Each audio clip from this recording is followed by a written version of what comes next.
Oh, yep, looks like we're live. Looks like we're live. How are you doing, everybody? Oh my god. But yeah, today we are going to at least talk about the month in Oscar predictions. And honestly, probably gonna do like a public version of this next week on both YouTube and Twitch. But yeah, how are you, man? Like, yeah, this was. Oh, wait. Wait, this was. Oh, wait. Oh, this was supposed to be for members only. Oops. Uh, members. I'm. Oopsies.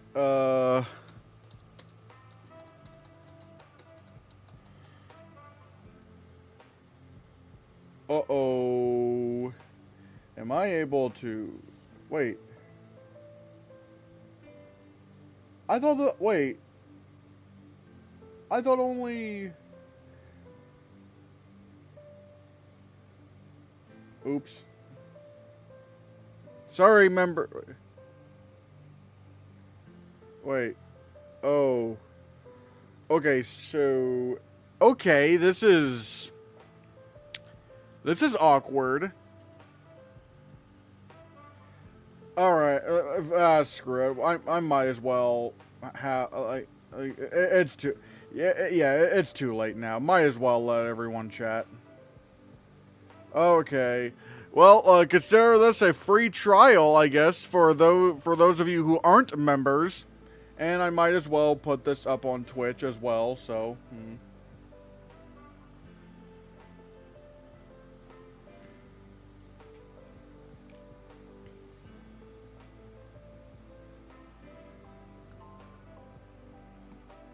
Hold on.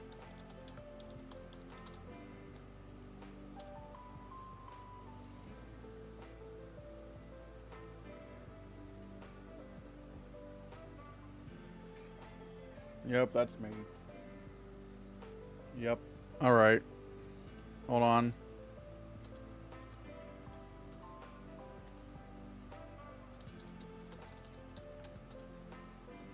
Alright. So... Okay. Yeah, hold on a second. Oh my god. ZJ13 Goat just...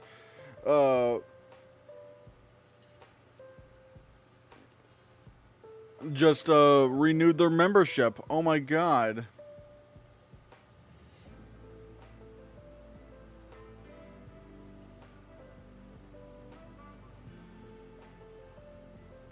At least, I'm just gonna at least make sure that Twitch is doing good. Alright. Okay. Yeah. Alright. So, how are y'all doing today? How are we all doing? Yeah, you can only be here for 15-20 minutes because I'm seeing Jurassic World Rebirth. How is anyone seeing Jurassic World Rebirth? How is that what? Just rejoin membership. Thank you, ZJ13 Goat. Oh, but let me see. Let me just make sure.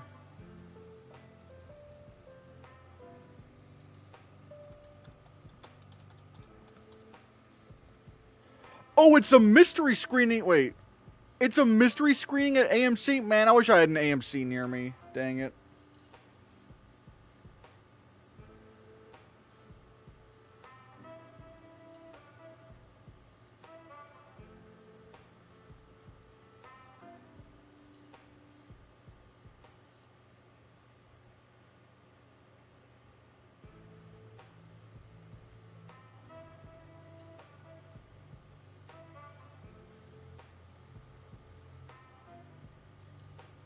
For my knowledge, it's not guaranteed, but one of those big AMC surprise movies looks to be Rebirth because the runtime and PG-13 rating line up. I mean, to be fair, I know someone else who's also, like, I'm in a Discord server, and they're also saying that Jurassic World Rebirth, that they're seeing that, and it's like, well, okay.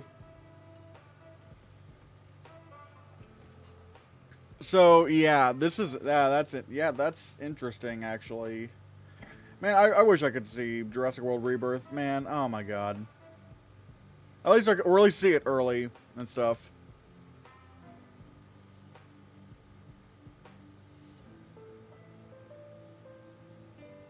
Where's the chat thing? All right. Oh, how hot is it going to be where you live tomorrow? It's going to be 101 where I live. Oh, I think it's going to be like 96, 97. I mean, it was like 97 for the longest time here. My God. And when I was recording the when I was recording my Oscar predictions yesterday, it was like I initially tried to have the air conditioners off because of sound, but oh, that was a bad idea because my room literally got to be 100 degrees. 100 degrees in my room. Oh my God.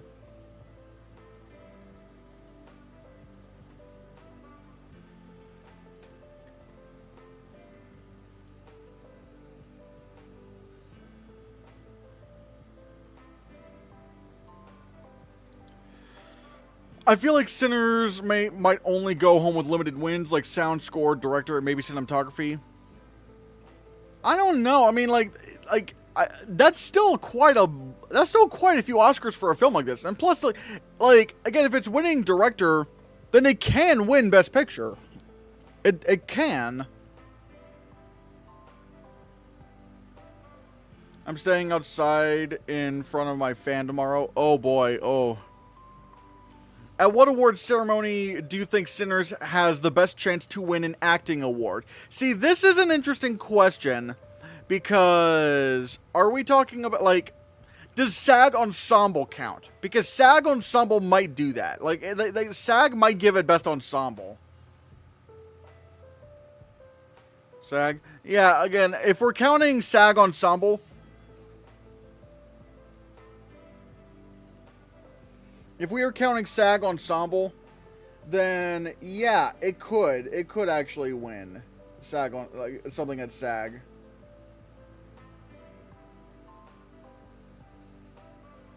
And I guess, you know, if I'm streaming here, I might as well plug. Wait. Oh no. Wait. That's not. Uh-oh. Oopsies. Oops. Okay, come on. I might as well, you know, plug this while I'm here. Go to twitch.tv/the Hannahcast and follow me on Twitch and also simultaneously watch this on YouTube and Twitch because I want to try to stream on Twitch more often, and so I'm going to try to stream on YouTube and Twitch a few times. But then after those few times, I'm going to stream on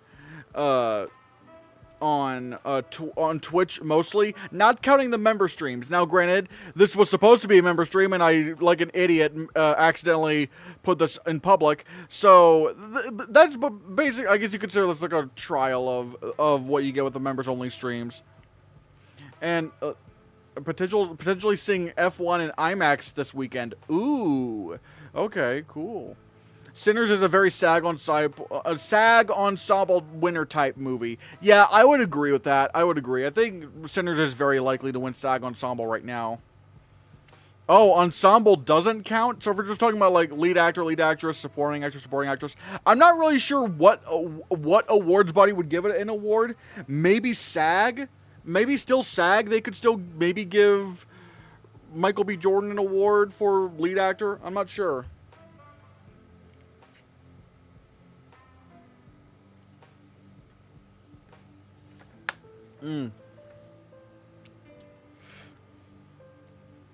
Is F1 an Oscar contender? Well, I'd honestly say probably not, aside from sound. Because, like, I just don't see this being a Best Picture contender at all. It's just, the reviews are not as good as Top Gun Maverick, and Top Gun Maverick had, like, a whole narrative behind why it was getting in Best Picture. F1's just, like, considered a very good racing movie, and it doesn't really have. Like even Ford v Ferrari got better reviews than this, so I'm just gonna say no. I'm surprised Conclave wasn't the SAG Ensemble frontrunner. It's the most ensemble out of the movie nominations. I think the reason why it wasn't because like people again for the longest time thought Sing Sing was going to win Best Picture, and if it's going to win Best Picture, it would win SAG Ensemble. But again, like it's just sadly no one wanted to watch Sing Sing for a multitude of reasons, and it's so sad because it so deserved it. But you know, I think so. I guess. When you took out Sing Sing, I guess it made sense to give Conclave SAG Ensemble. F1 isn't a contender, but I can see it getting Tech Guild nominations. Yeah, I would agree. Like, yeah, I could see again.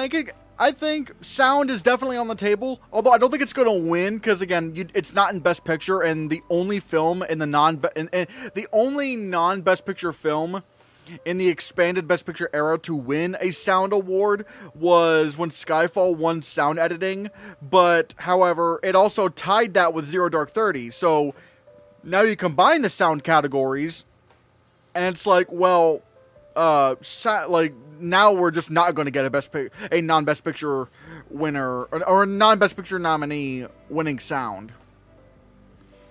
People said Wicked would win because a lot of actors are theater kids and loved Wicked. Yeah, there was that. I think ultimately the reason why I don't think I predicted Wicked. Oh, no, I predicted Anora. But, like, I didn't really think Wicked was going to win because it's like it'd be kind of, like, it didn't really, like, there wasn't really much passion for Wicked aside from the text. What was with the pictures you were posting on YouTube? Are you talking about the like I'm not exactly sure what you're talking about. Are you talking about like the sound nominees, like and what my guesses were if there were sound mixing and sound editing? Because I just wanted to post those. I might try to do those more often. But if you're talking about like the wide-angle lens picture of me, then like I just wanted to be silly. Do you think Begonia could just be considered a fine movie similar to Mickey 17 and just get some text? I mean, I'm not gonna lie, if it's considered just a fine movie, it might just lose out on some text. Because keep in mind, once you start dropping out of Best Picture, you start to drop out of a lot of categories. So, yeah, I mean, look at Dune Part 2. Like, Dune Part 2 was not in Best Picture, and yet it still managed to get nominated for less awards than the first film won. So, keep that in mind. Any interest in 28 Years Later? Maybe I'll see it. I don't know. I've never even seen 28 Days Later, to be honest. I haven't even seen that.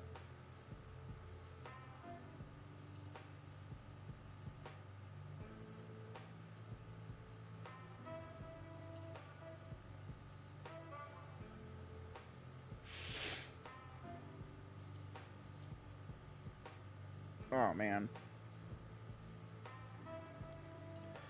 Dune Part 2 was nominated for Best Picture. Yes, I know, but what I'm saying is, even though it was nominated for Best Picture, it still got nominated for less awards than the first film won. Like, my point is basically, like if even a Best Picture nominee can drop that hard in nominations, it's like, I think if Begonia is ultimately not considered a Best Picture film, it might only get, like, 1 or 2 nominations.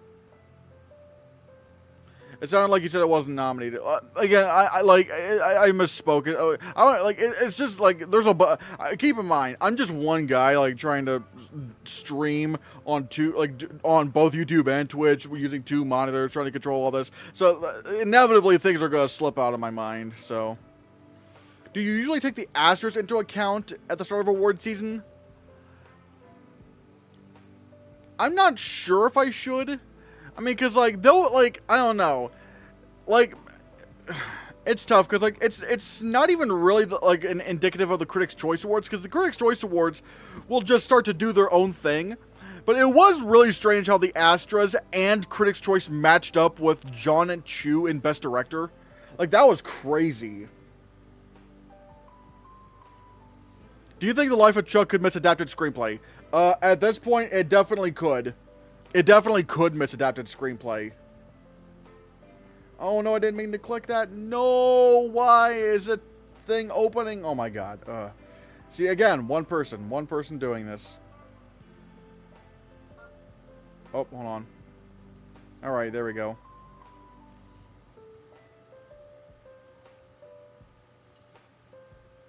Hold on.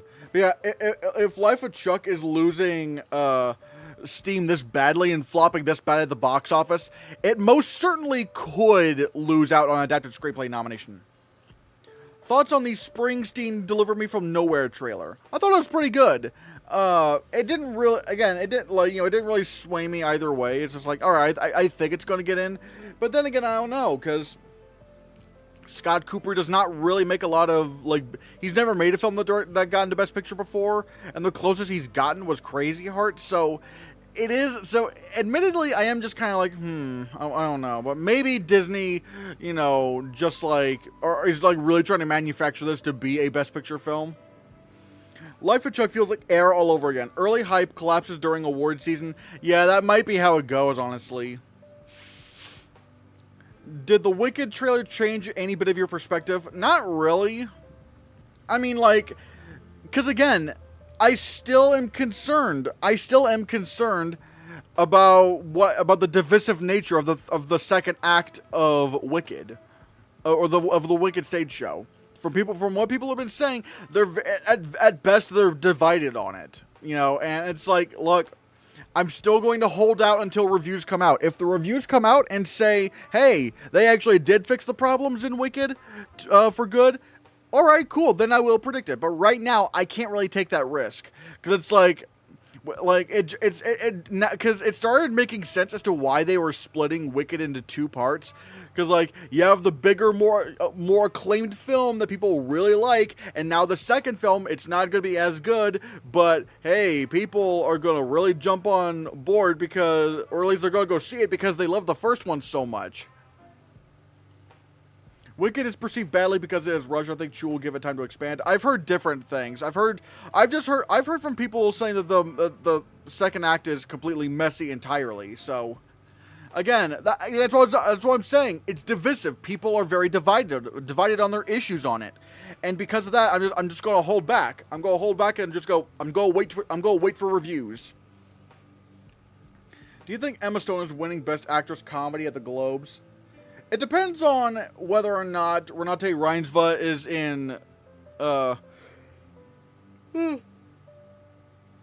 in drama actress or comedy actress.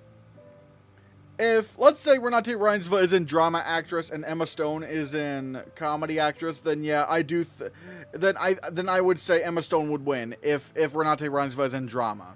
But if they're both in comedy, I don't know. It's going to be pretty interesting. They might, honestly, if they're both in comedy, Renate Reinsve might actually end up winning, because of how much the new Globes really love the international films. Good evening. I'm ready to shake up the chat. Begonia will flop with audience and Oscars. Looking at the Korean film, I don't think it will perform. Again, why do you have Emma for Best Actress? Because right now, I don't really want to. I don't want to doubt Yorgo Lanthimos. I don't really want to doubt him. I can't really do that right now. And it's also not written by him. Like, if it was written by him, I would be like, But like, it's written by the guy who wrote The Menu, so I'm just like, I'm gonna hold back. It's like right now I have to trust the film. I have to trust that the film will get in right now. Oh, sorry, the other Emma Mackey, because admittedly the signs are looking pretty good for Ella McKay. It's looking pretty good for Ella McKay because I think originally Ella McKay was supposed to come out in like September or October or November, and then it got pushed to December, like around award season. And it makes me wonder if Disney has confidence in this. Now, the reason why I don't have Ella McKay in Best Picture right now is because I already have two 20th Century Fox films in here. I got Avatar: Fire and Ash, and I got Springsteen, Deliver Me from Nowhere. All right? But right now, and so if I were to put Ella McKay in, that would mean if I were to put LMK in, that would mean that there'd be three 20th Century Studios films in there. So one of two things is going to happen. Either but then again, I don't, maybe not two things, but so it's like that's why I don't have LMK in right now, because that's too many Fox films. Do you think Sinners could lose screenplay to sentimental value but still win picture and director? See, that I don't know exactly. I don't know, because I feel like Sinners, like, wouldn't it want original screenplay? I mean, the only way I could maybe see that happening is if, like, Ryan Coogler swept Best Director everywhere. But that would also have to include BAFTA, and I don't think he's going to win BAFTA. And if he were to lose BAFTA, then it immediately becomes a race. And you know what happens when there's Oscar races? Because once there's Oscar races, and the winner's not completely clear for a while, then Oscar voters just kind of go in with giving the movie with as many awards as possible above the line. Mainly because, like, you know, look at Birdman. You know, that ended up winning picture, director, and screenplay, and because that was a whole race going on. You had Parasite, that won picture, director, screenplay. You had Everything Ever All at Once. You had what was it? Anora. It's like when the race is getting when the race is pretty close, then it feels like everyone wants to put their chips in one film so they can at least guarantee it wins Best Picture somehow. Whereas in other races, like, you know, Nomadland or Oppenheimer, like, everyone knew those films were winning Best Director, so they felt like they didn't have to give it screenplay. So that's the thing. It's like, I am predicting Sinners to win picture, director, and screenplay, because I don't think it's going to be a clean sweep all the way through. I think even if Sinners wins Best Picture, it's not going to win Best Picture everywhere. It's not going to win Best Picture at BAFTA. I'm pretty sure about that. And so once it becomes a race, then once it becomes a race, then everyone is going to want to put their chips in one film. At least the voters are. The voters will want to put all their chips in one film. I think sentimental value will win casting, because I think the dominant acting awards to Reinsva and Skarsgård may be fanning. I don't know. I'm going with Sinners right now because I don't really have it winning an acting award. But so I'm thinking if they want to view, if the Oscar voters want to view casting as like a sort of de facto acting award without having to give an actor an award, they could use casting as an opportunity to sort of honor the acting as a whole. Again, I'm just speaking from, like, you know, how general voters would react. Do you think Sinners will get a Dune Part 2 treatment? I don't think so, because Dune Part 2 is a sequel. And sequels just inherently do worse at the Oscars, usually. I mean, yeah, hell, even Lord of the Rings, The Return of the King, you know, even Return of the King got nominated, even though it won the most awards out of any other film. Only two other films have tied it. It still was nominated for less awards than The Fellowship of the Ring, which had 13 nominations. So that's kind of like, so it just shows that they don't really like sequels all that much. And so I think Sinners will be fine. I think Sinners will get very, very strong, at least double-digit nominations. So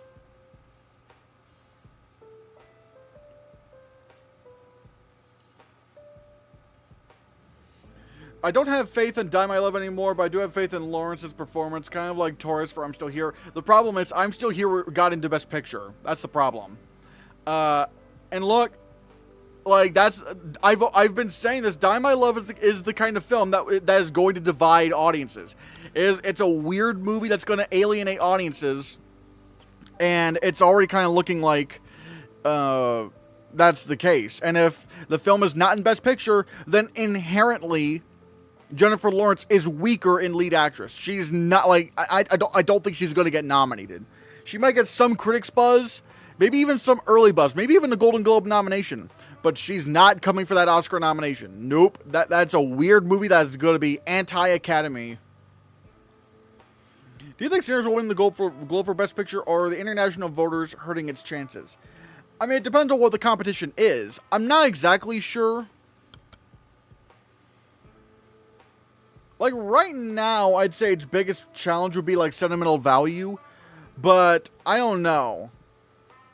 I don't know. Like right now, like, I still think Sinners could win a bunch of and also it might not win the pop because I feel like once you win the popular, like the best popular, like the box office award at the Golden Globes, I feel like once you win that, your best picture chances are at the Oscars are kind of done because you're just seen as the commercial film. And I don't think Sinners is going to win the box office award. I don't think they might give it to Avatar or something like that. So or hell, if Wicked for Good manages to squeeze in and isn't a disappointment, then maybe that might win best cinematic and box office achievement. Like I think right now Sinners is in a good position because it's not going to be the highest grossing best picture film. It's probably going to end up being Avatar, Fire and Ash. And once Sinners is in another film's shadow, it doesn't have to deal with all of like the commercial, criticisms and stuff. It could be like Oppenheimer, where Oppenheimer, yeah, it was a big box office film, but it was in Barbie's shadow, and Barbie got all the box office hate. No hope for Eddington. I think the Oscars will love it because it's satire and comedy of current times. Nope, it's divisive. Eddington is very divisive, and not to mention the fact that general audiences hate Ari Aster movies. It's not, no. And yes, we've seen satire movies get in before, like with Don't Look Up, but the thing is, the audience scores for Don't Look Up were really, really good. Eddington, people don't like Eddington. They're not or at least general audiences are not going to like Eddington. And I feel like that's going to be a film that ends up alienating people. And ultimately, I'm just seeing it as a no nominations film. It's not going to get nominated for anything.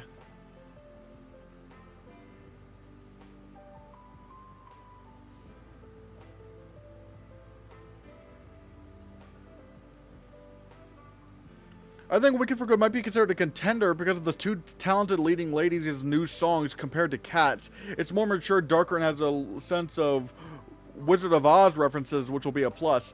I don't think Wizard of Oz references are going to do much. If anything, if there's too many, it could actually hurt the film because it's going to be like, oh, Wizard of Oz, oh, and the Academy is probably not going to like that. And also, the moment you start comparing it to Cats, just makes me think it's less likely to get in because it's like, sure, yeah, this movie's adding new songs, but so did Cats, so did Dear Evan Hansen.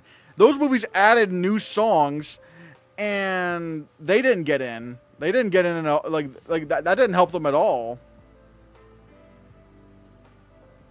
Also, I will say, guys, if you aren't already, open up twitch.tv/Christian. No. Twitch.tv/the Hannahcast. And follow me on Twitch. Watch the stream on Twitch as well.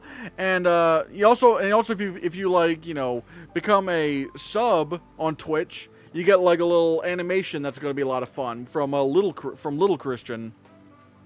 So yeah, twitch.tv/the Hannahcast. Follow me on Twitch. I'm soon going to start streaming more on Twitch more often. What if this thing is this thing on could miss Best Picture and have a similar nomination package of like a Real Pain, just getting supporting actor and screenplay? Maybe that could happen. Maybe. But right now, I don't really want to doubt Bradley Cooper. And plus, I think so yeah, I don't really want to doubt Bradley Cooper. I'll stick with it for now.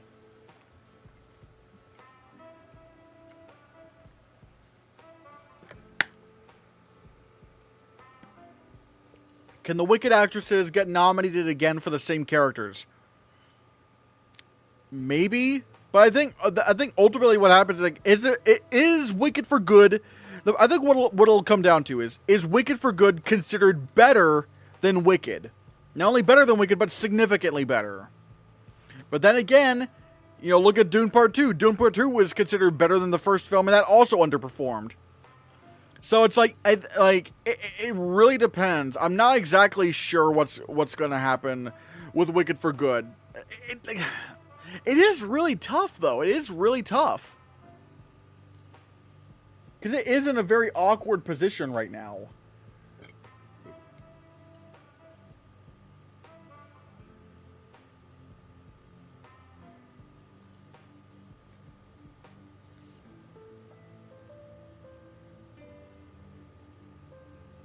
Solutions for this heat. There are no solutions. The world, especially with the way things are going in our country right now, that climate is not on their.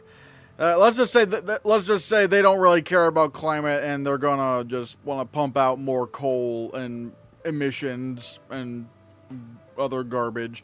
So yeah. No, we're all gonna, the weather's just gonna become more extreme. We're gonna be boiling in the summer and freezing in the winter, and there's barely gonna be any time for spring or summer, or for spring or fall, so yeah. I have DMFN.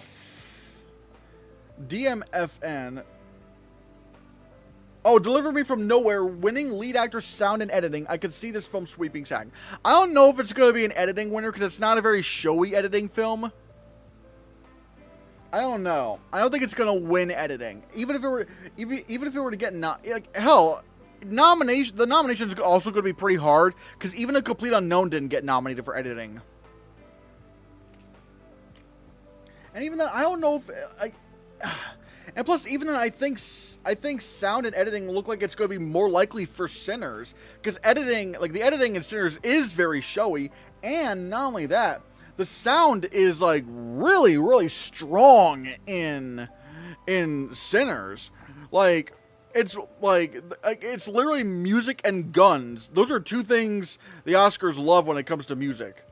And plus with editing, in the past few years, it's kind of gone to the more stronger Best Picture film, like Everything Everywhere All at Once, and Oppenheimer, and Anora. Even though Anora should never have won editing, I will never understand that. I will never understand why Anora won editing, but it won because it was a stronger Best Picture film. They seem to go more for the Best Picture films. Sup, Christian? F1's Rotten Tomatoes score went up again today. It's now 89%. Still lower than that of Top Gun Maverick by a significant margin. Boom.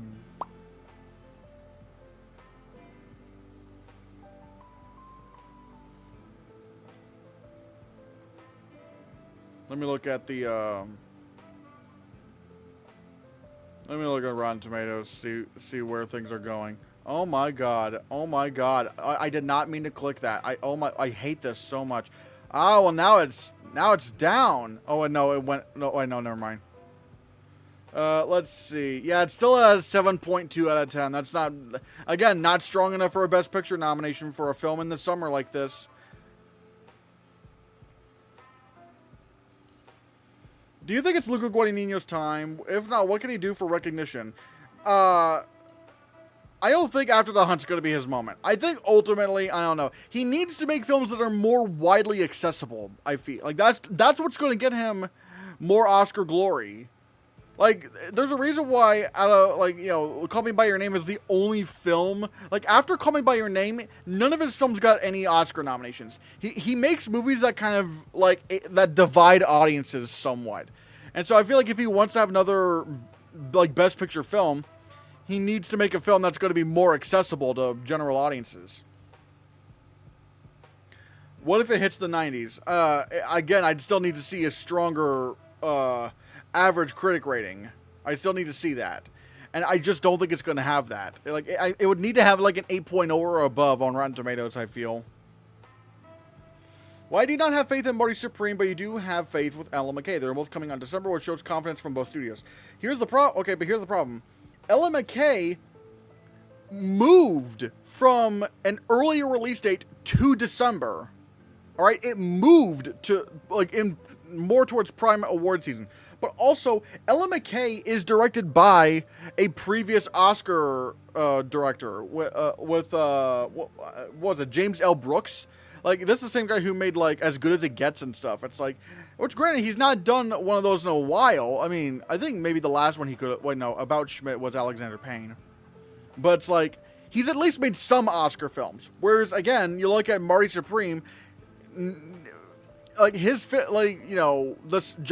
Safdie's films are very divisive amongst audiences. Audiences don't really like their movies. I don't want to bank on a film that does not have a trusted director yet. I just can't. I think Marty Supreme is going to be great. I think I'm going to love it. But again, look at Uncut Gems. Audiences hated that movie.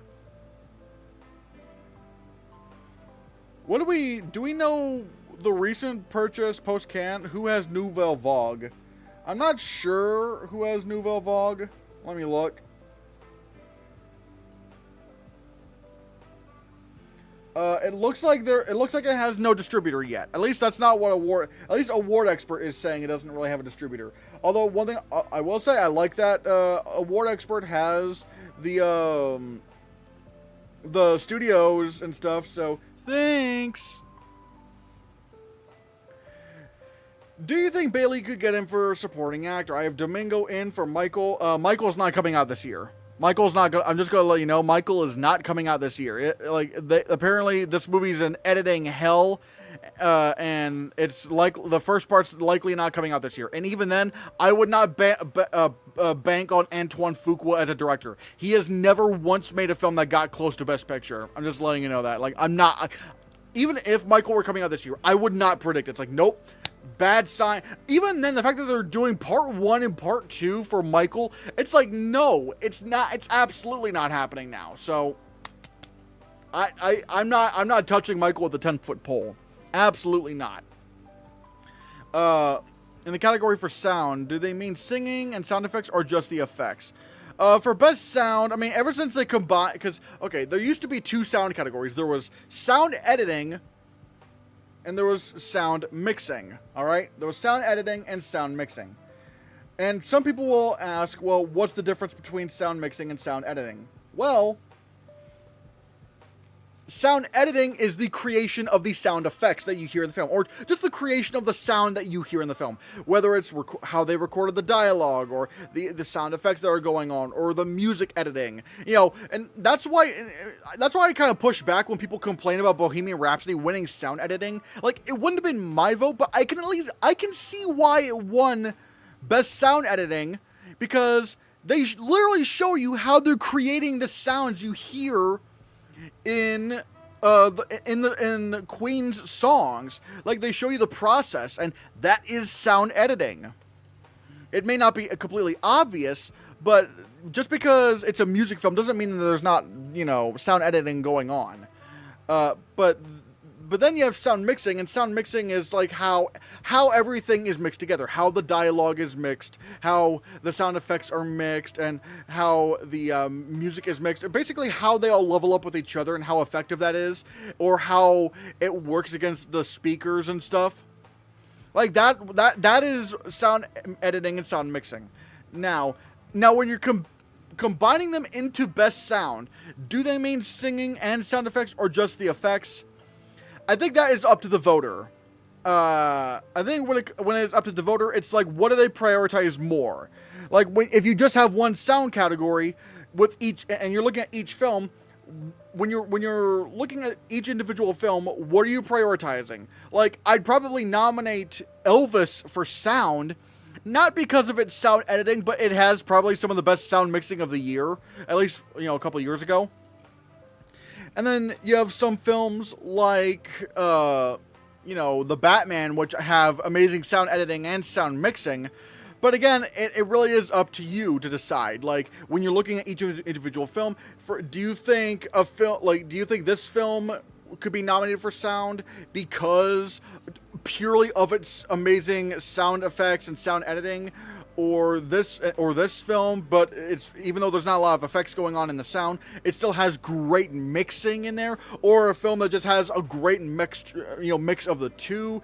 I think that's up to the voter to decide, because once you combine the categories, that it makes it a lot more vague to figure out, you know.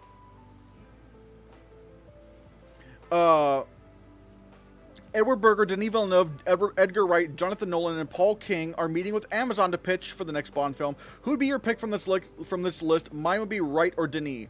Honestly, well, because I think this guy's the best director out of these, out of this bunch, I'd say Denis Villeneuve.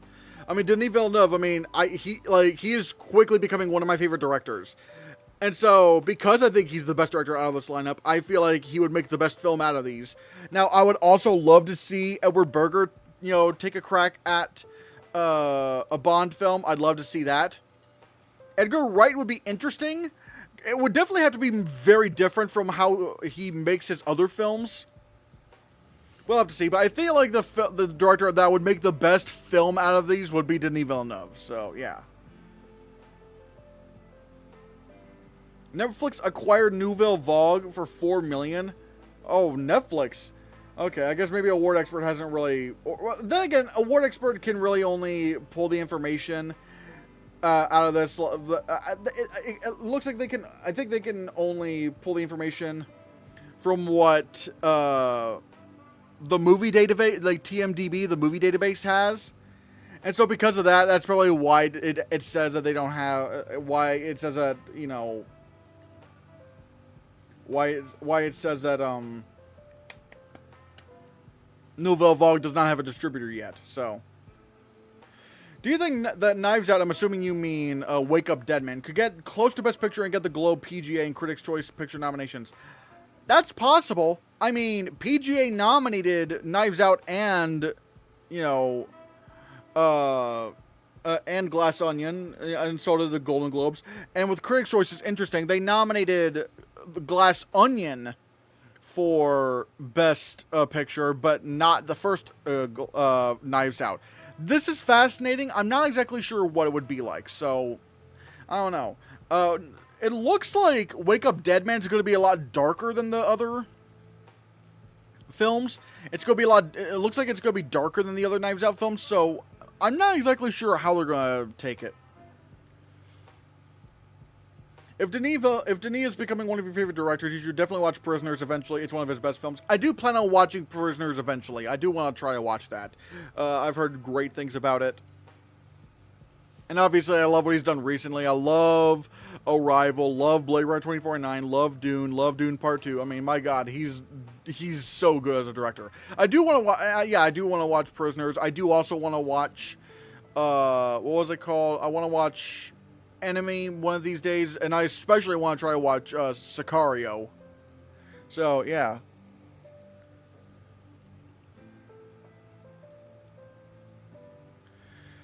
I think Fraser will get a nom for lead actor, a sneaky nom for Chu, and I don't think One Battle After Another and Hedda will be things. A sneaky nom for John M. Chu. I don't know, because again, keep in mind, big blockbuster directors, they don't really get nominated for director these days, unless they're winning. So, I don't know. I'm not gonna, I don't think John M. Chu is gonna get, I think even if Wicked Part 2 got in Best Picture, I don't think John M. Chu would get nominated for director. Unless it is, like, so clearly winning Best Picture. If it were winning Best Picture, then maybe. But I don't know. I don't see that happening.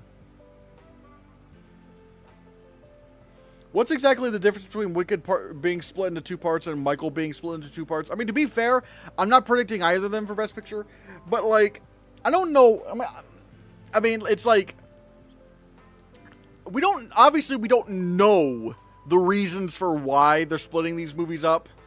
My guess is that they're just they're just trying to squeeze as much money out of these films as possible. I mean, that's kind of my guess.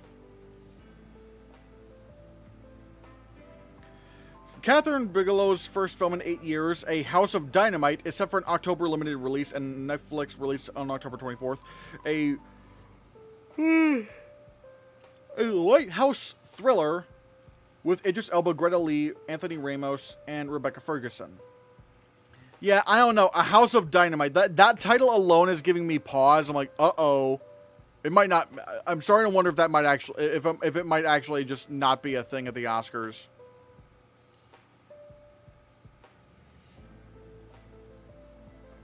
How do I have... Wait, what is going on with YouTube right now? YouTube is acting weird right now. It's acting weird.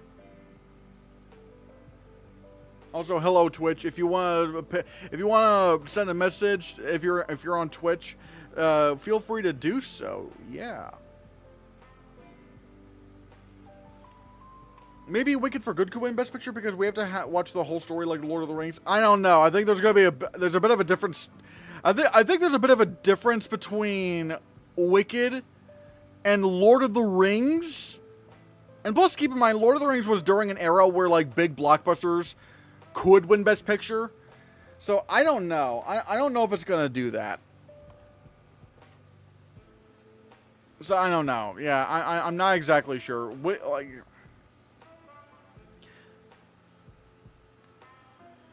People love the Netflix K-pop animated film Oscar potential. So you're talking about K-pop Demon Hunters, all right?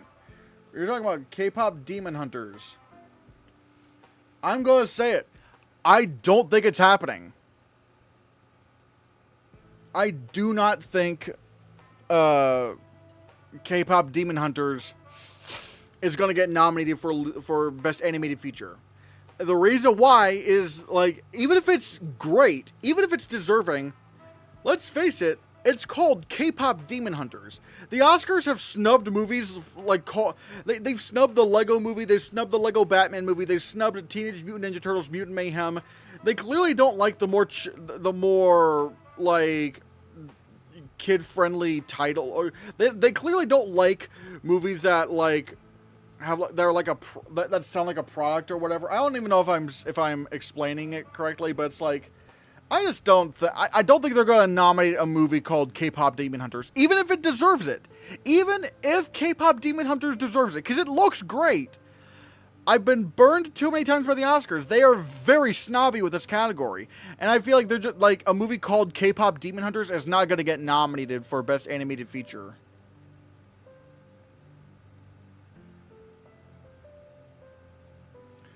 Russell Crowe's reuniting with his Man of Steel co-star Henry Cavill and Chad Stahelski's Highlander reboot. Have you seen the first Highlander? Are you excited for this reboot? I have not seen the first Highlander, and I don't really have much of an opinion on this one either.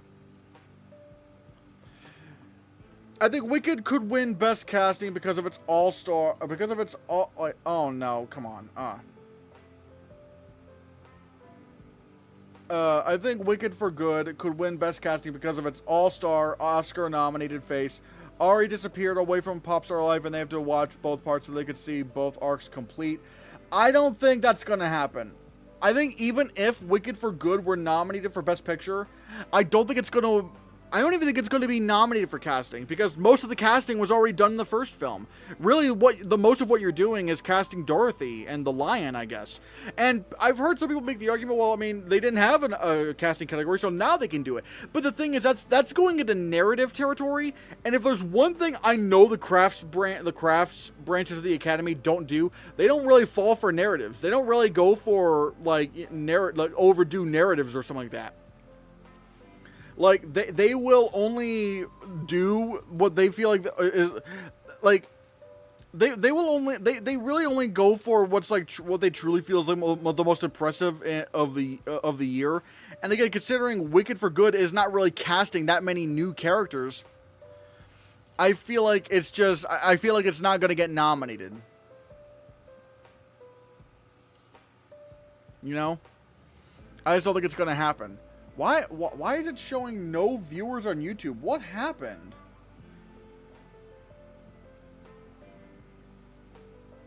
Wait, but like, okay. What the? Yo, Rookie Sissy started following me on Twitch. Thank you so much.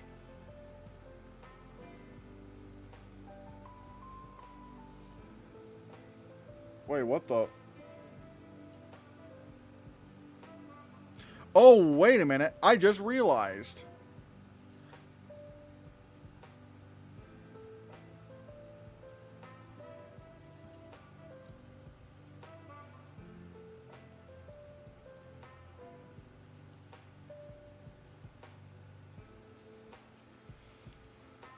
Okay, yeah, now I've just activated the Twitch chat thing. So if you I don't know what to do. Oh, hello, Rookie Sissy. Okay, you said I'll just say, yeah.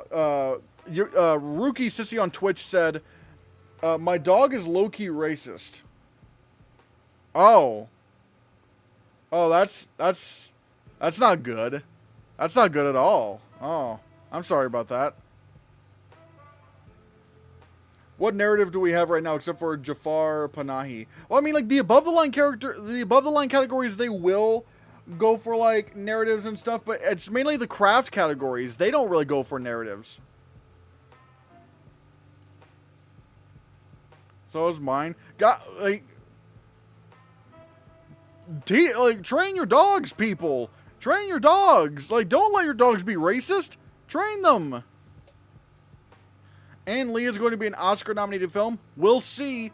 Again, I'm holding off right now, I'm holding off right now, for reviews and stuff because Brady Corbet and Mona Fastvold have only had one Best Picture film, or like really one Oscar-friendly film, and that was The Brutalist. And so I want to see if that was just like a one-hit wonder or whatever. And like I don't want this to end up like Saltburn, where everyone was predicting Saltburn, but then it turned out it was alienating audiences. So yeah.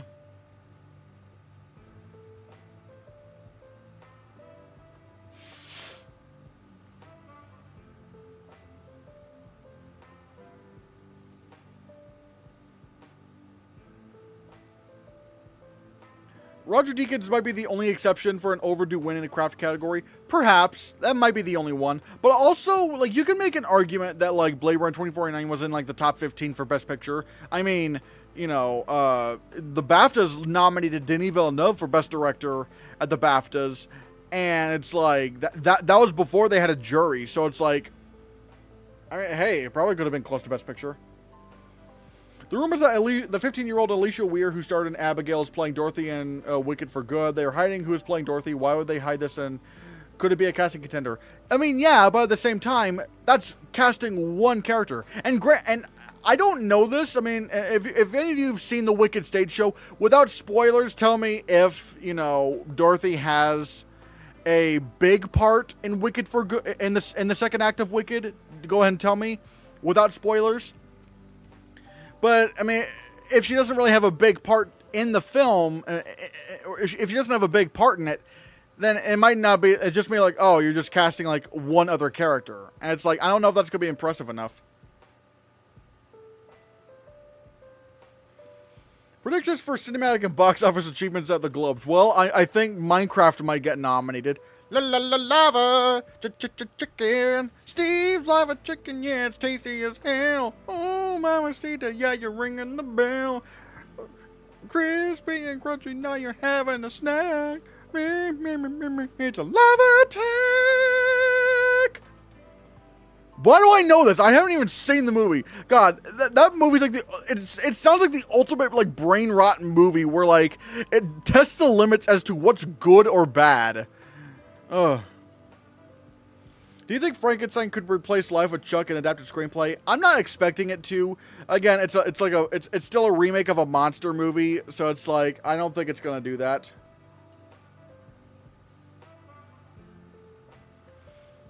Yeah, but I'm confused. Why would they hide the casting of Dorothy? Yeah, I don't know.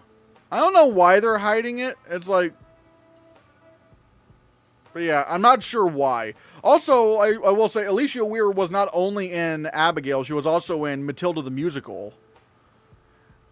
So she can sing.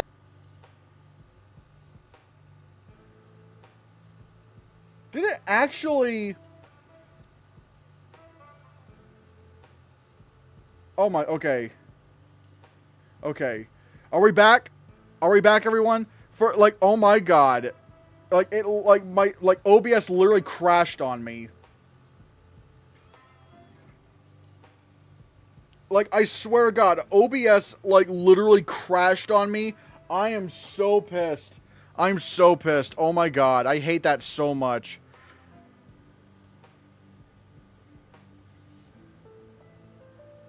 Future remake of The Wizard of Oz? Maybe. Why don't you have anything for documentary? Because I don't know what's gonna... I don't... Like... It's so early when it comes to documentaries. I'm mostly just gonna hold off until maybe... Like, till maybe when the shortlists come out. Because, like, I'm not as knowledgeable on the documentaries and stuff. Actually, I don't have a dog, but my cat is racist. God, train your cats, train your dogs, train your pets. Like, racism's bad.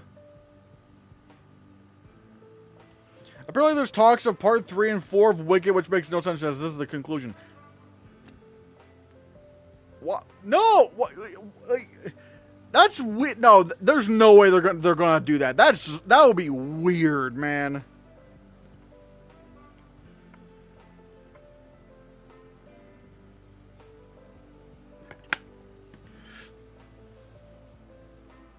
James is on the comedy The Roses. I don't really think it has much of a chance. I'm not thinking it does. Because, how do I describe it? It's like, it looks like just a silly comedy. It doesn't look like it's going to be like a dramedy or anything. It's like, you look at the poster, it's like, ooh, with a white background. It's just like, it looks very, it looks like a very 2000s. Oh my god. My camera thing almost busted. Anyways. Yeah, it doesn't look it does not look like it's going to be an Oscar thing at all. Jay Kelly will be the brutalist in terms of wins. Wicked for Good will be Emilia Perez of the Oscars 2026 without the controversy. I don't know. I don't think any of these movies like are like, you know, have like a good comparison to one another. I think it's just like, you know, what's just going to happen? I'm not sure.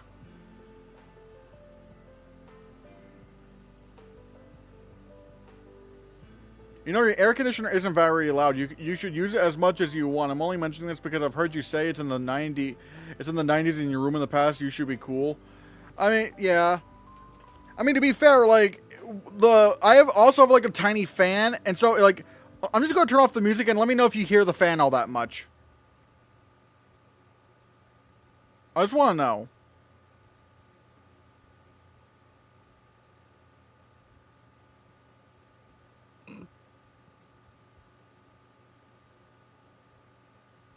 You can't hear the fan? Wow. Okay. Well then, I mean, hey, maybe I don't have to kill myself, in like figuratively speaking, when you know when streaming, like when streaming. And what I mean by that is like I don't have to burn myself in the heat.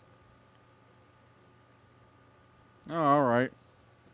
I could probably just like you know, move around the thing and figure it all out, but yeah. I think a big, bold, beautiful journey might be a dark horse, but I don't think it'll be a thing. Yeah, seeing the trailers for a big, bold, beautiful journey, or like seeing the trailer for it, I'm like, nope, this looks like it's just like a big kind of commercial thing that's just not gonna happen. Nope. Yeah, use them as much as you want, bro. Stay comfortable. Thanks. What's your favorite performance of 2025 so far? I mean, to be fair, I haven't seen a lot of movies this year so far. But right now, I'd maybe say, like, Miles Caton for... maybe Miles Caton for Sinners. Probably.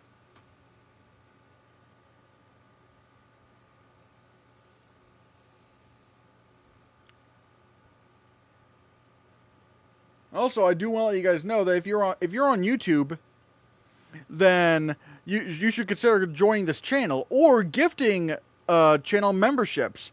With this, you get like, you know, badges, emojis, members only videos, members only shoutouts at the end of my videos, members only streams. This was going to be a members only stream, but I guess you sort of this is sort of like I guess a free trial.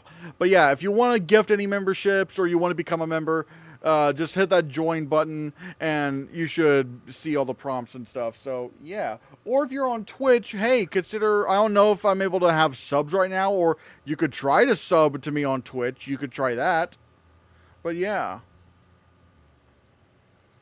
I really thought Annal would have been a Golden Globes thing. What films do you think were snubbed at the Oscars just gone? Like, are we talking about for Best Picture specifically, or just movies that got no nominations whatsoever? I need to know. Because that's a pretty loaded question. I'm not exactly sure how to answer it.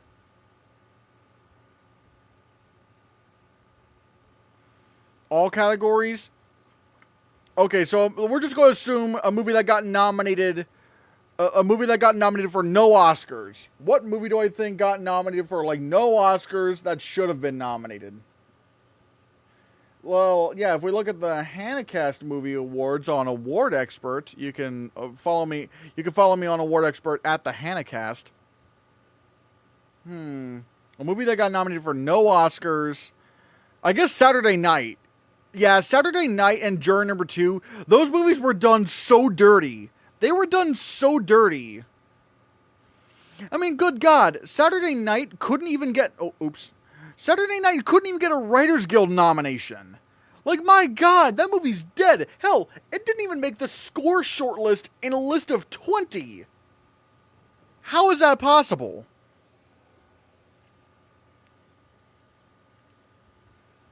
I think the complete snubbing of Deadpool and Wolverine might indicate that the Oscars are tired of superhero films and that Superman and Fantastic Four have no chances. To be fair, I mean, look, let's be fair here. Like, Deadpool and Wolverine was not Marvel's most acclaimed film. It was just not. It was not their most acclaimed film. Like, I think it's like at the mid-70s on Rotten Tomatoes. It's like, it's pretty clear that it wasn't going to get nominated for Best Picture. Let's be real here. And sure, there was Joker, which Joker was in like the 60s on Rotten Tomatoes. But at the same time, that was such a cultural thing where like the people that loved Joker like were just head over heels. And plus, it was considered a prestige film.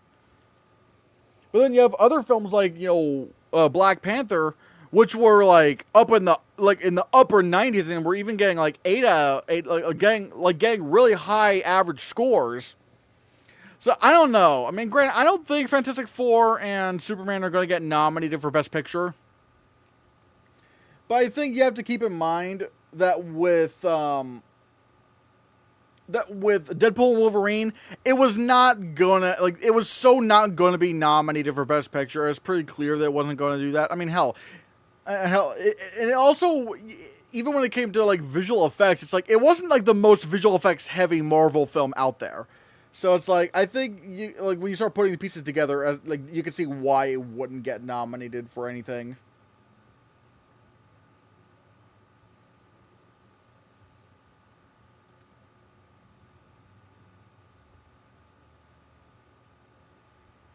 But yeah.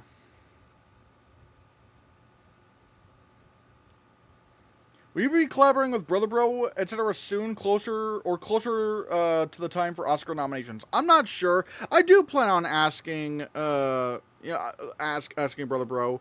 But again, I don't want to talk about that too much publicly because I really don't want to put pressure on anyone. I really don't want anybody to put pressure on anybody else. And maybe just talking about it right now could maybe just look but then again, maybe I'm just overthinking things. I do plan on collaborating with people. Again, when, I'm not sure, because we're kind of in a weird spot right now because, there's a lot to talk about when it comes to award season. Once award season happens, but at the same time, that's when everyone's busy. But the other thing is, if I were to do it early, well, they've clearly seen way more movies than I do, and so I'm worried that I would look stupid because I don't have enough money to see a lot of these movies. So I don't know when's the right time to ask. I don't know when's the right time to ask people, hey, you want to collab with something? I'm not sure, to be honest. I'm not sure when is the right time.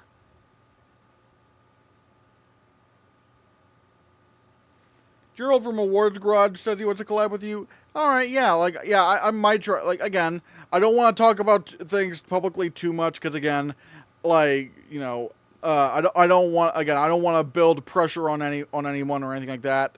So, yeah, it really is just a matter of I need to figure out when is a good time because, again, awards season is when everyone's busy, but at the same time, that's usually when I'm getting caught up with a lot of stuff that's out. Because I'm not one of the cool kids who goes to see, movies in the movies in the what's the word I'm looking for, the film festivals. I'm not one of the cool kids who gets to go to the film festivals. So yeah. Is your official catchphrase Bayonora? Maybe. I'm I like I don't know. It is kind of funny. It is kind of funny, and plus I do have merch. I do have merch on that, which if you don't know, you can go on. You can go to the Hannahcast-shop.fourthwall.com, and you can get a bunch of cool little items and apparel and whatnot. And, you know, you also have some funny, like, we'll have to see merch, including an embroidered hat. And also, you get the movie theater douche repellent t-shirt. And also, I do have a Bayonora t-shirt. So yeah, go to, like I said, that is the Hannahcast-shop.fourthwall.com. You should find some cool little items there. Any hope for the Palestinian film All That's Left of You? It's currently 3.9 on Letterboxd. Sadly, no, because that has no distributor, and you can easily see why that does not have a distributor. Like, it's one thing to get for, like, No Other Land to be, like, a documentary and win Best Documentary Feature with that, but ultimately, the problem is that it's a narrative film.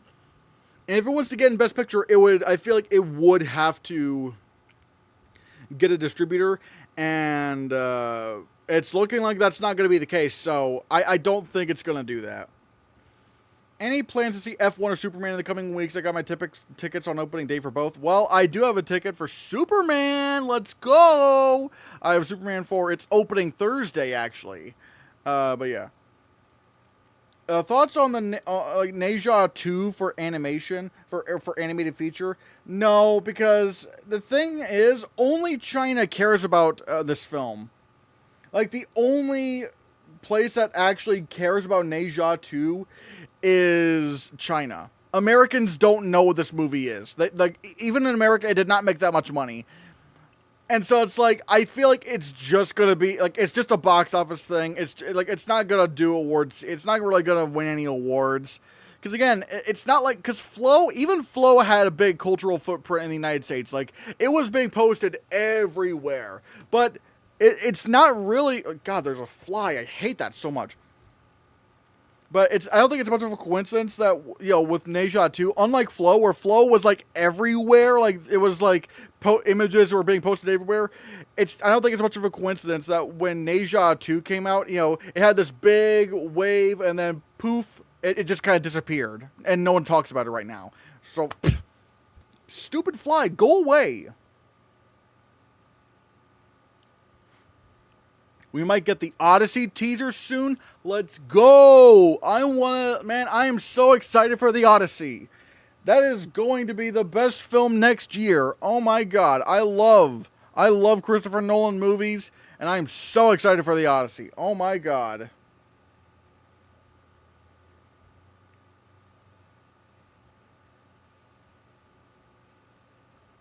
Oh, what's this? I don't have Thunderbolts and visual effects, even though I enjoyed it. It doesn't seem like it to be an Oscar film. To be fair, visual effects is one of the categories where you don't have to be an Oscar film to be nominated for, like, that. Like, when I say Oscar film, I'm usually talking about, like, Best Picture and stuff, like Best Picture adjacent and the above the line categories. But when it comes to something like visual effects, you don't have to be in Best Picture to get nominated for visual effects.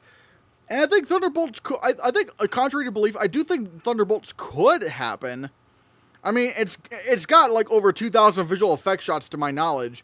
So it's like, I don't think, like, people are saying, oh, there's no CGI in that film. It's like, really? You think a Marvel movie does not have CGI?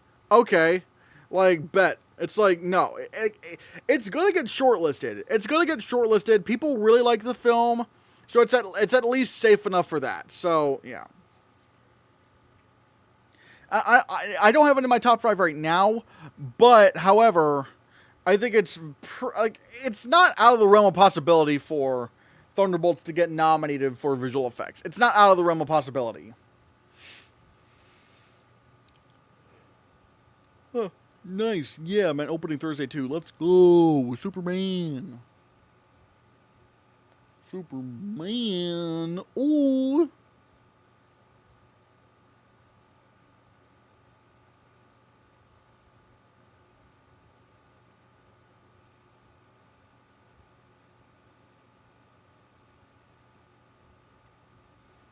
Do you think Avatar will get the Return of the King treatment when it ends? No. No, I don't think so. I don't think so. It doesn't... The Avatar movies are not really as acclaimed as Lord of the Rings. So, no. And even the first Avatar did not win as many awards as, you know, as Fellowship of the Ring got. What do you think of the Smashing Machine? Well, I haven't seen it, so I can't say. But I will say the trailer does look very good, and the makeup looks very good on Dwayne Johnson. So yeah.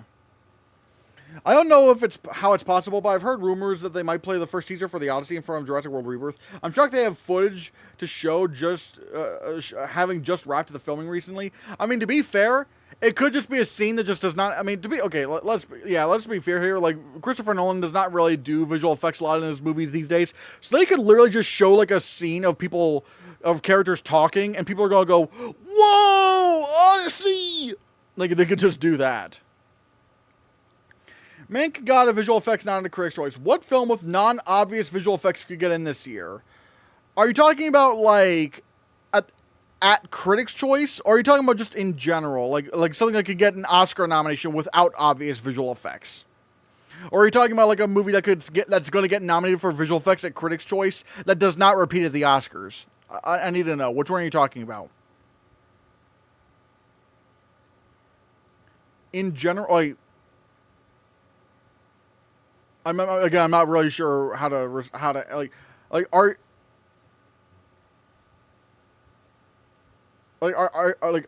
because if we're talking about a film that like gets nominated for Critics' Choice for visual effects but does not repeat at the Oscars, then I think that would be Sinners. Because like Sinners, I don't think that's going to get nominated for visual effects. I do not think it's going to get nominated for visual effects at the Oscars. But the Critics' Choice Awards may very well do it because they will just goom all over their Best Picture nominees. Do you think Wicked for Good will be the new Folie à Deux? I mean, it could, maybe, I'm not sure, but that's not out of the realm of possibility. What do you think with Writers Guild in both original and adapted? I'm not really sure. I'm not sure if Deliver Me From Nowhere would count. Actually, wait,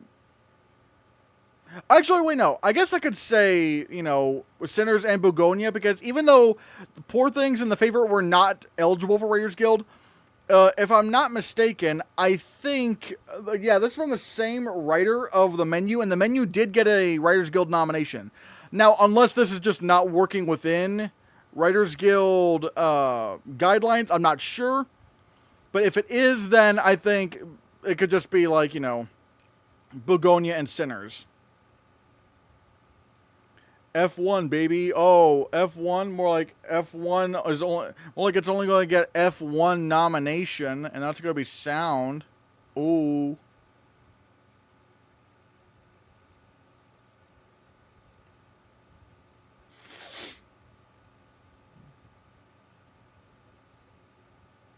Oh shit, I just realized I need to put the music back on. I need to have the groove back on.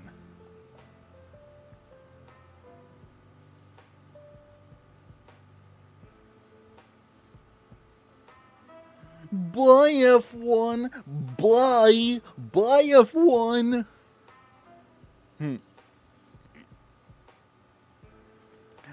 And also, going back to visual effects, I do not know how. How in the... oh, yeah, I don't have it in the list. I don't know how people have Frankenstein in visual effects. Like, what effects are going to be in Frankenstein? Tell me. Other than basic background replacements... What is going to be in what visual effects are in Frankenstein that would get nominated? People are just like, oh my god. The groove, man. We almost forgot the groove. Oh, more groove from Despicable Me. We're going to take the moon. Your day is coming soon, you F1 doubter. Your day is coming soon, you F1 liar.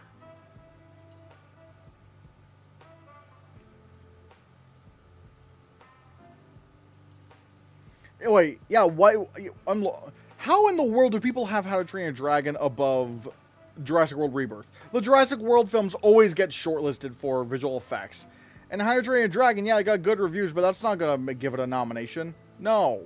It's not, no. How to Train Your Dragon is not happening in visual effects. Absolutely not.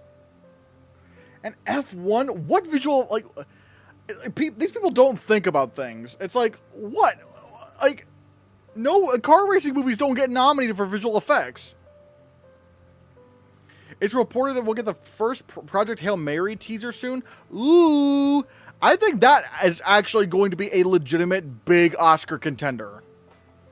Like, not just in the text, but I mean, like, even in Best Picture, because Lord and Miller are, like, really good at directing movies. Even their live-action efforts have gotten so much acclaim. Like, they even made, not only did they make a 21 Jump Street movie work, they made a 22 Jump Street movie work. And I feel like if they're going to make, like, a drama, I feel like it's going to be, like, really, really successful. I think it's going to be really acclaimed. It could even get, like, Best Picture. So that's, I'm thinking we could see some good stuff for Project Hail Mary.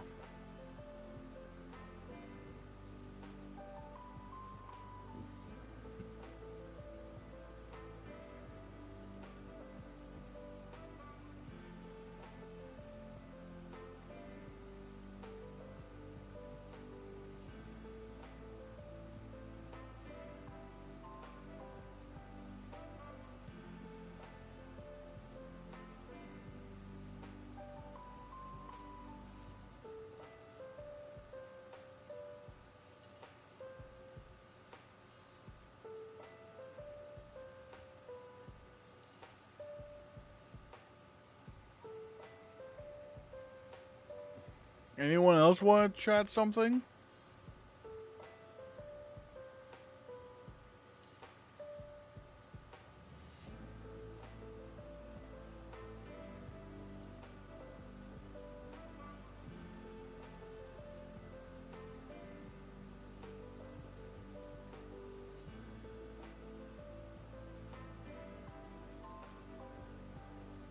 With Elio having the worst opening for a Pixar film. Yeah, for a Pixar film. Is Disney going to put all the eggs in the Zootopia 2 basket and Elio can have legs like Elemental?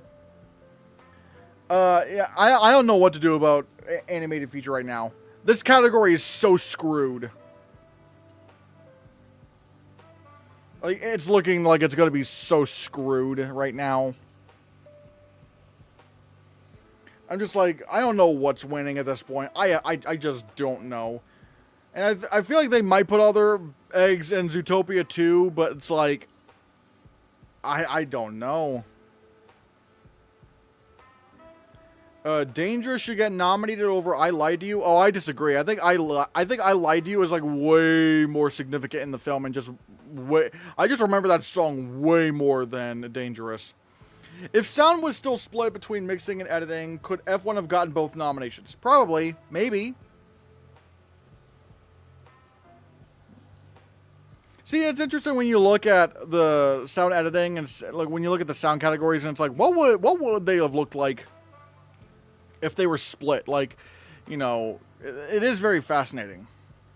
Damn, you have Neja 2 quite low. At least consider putting it in the top 10. No, because again, America does not care about this movie. That's the problem.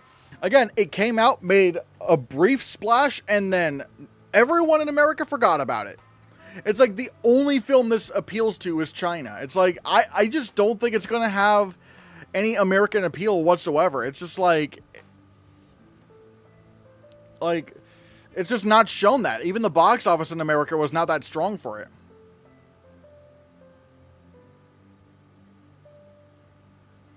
I think Ari might win original song because when the pop stars like Eilish and Gaga have been in films, they won. I mean, but there's probably also like, you know, examples where they get nominated and don't win, like Rihanna for,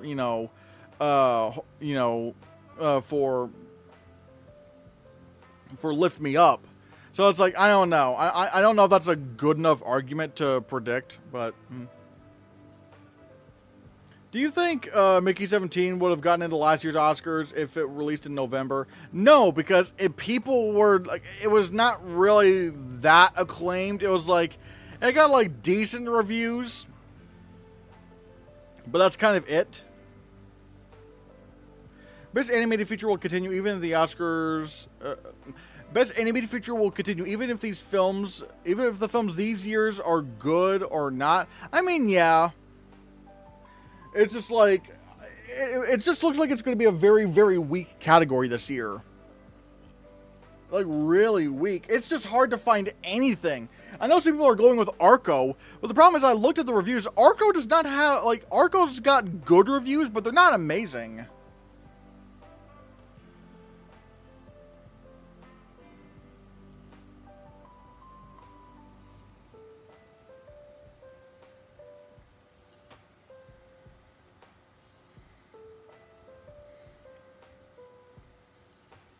Wait, Sinners will definitely get snubbed in original song. Might win one, but that's it.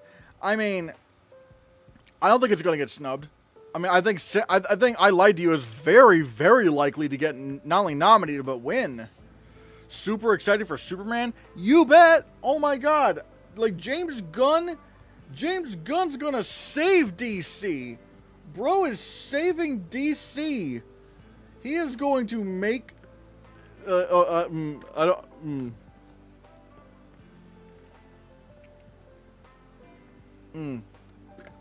Almost used poor choice of words there. But no, like, I think Superman's gonna be great. I'm super excited for him. I mean, Mike, I need DC needs to catch up, man. They need to catch up to Marvel so bad. Like, Marvel's so ahead of the game when it comes to movies. Like, so it's like, yeah. What's your most anticipated movie for the rest of the year? Superman, baby! It's Superman! It is super. I am most excited for Superman because that's not out yet. Superman!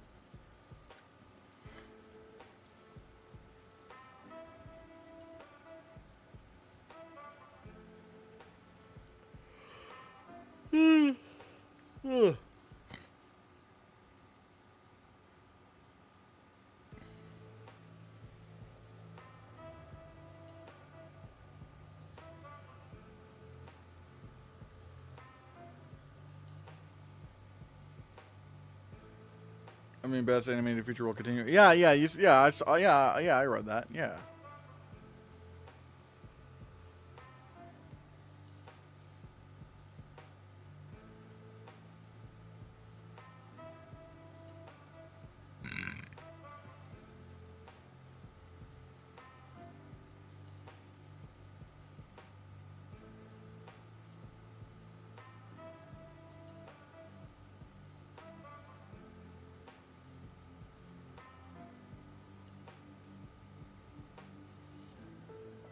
I know this is going about years ago, but Mary Poppins Returns deserves better. Blunt is an underrated actress. I don't know. I think it, like, okay, granted, I think on award, let me look. On Award Expert, I think I gave it like 8 nominations, but it's kind of funny when you look at the nominations I did give it.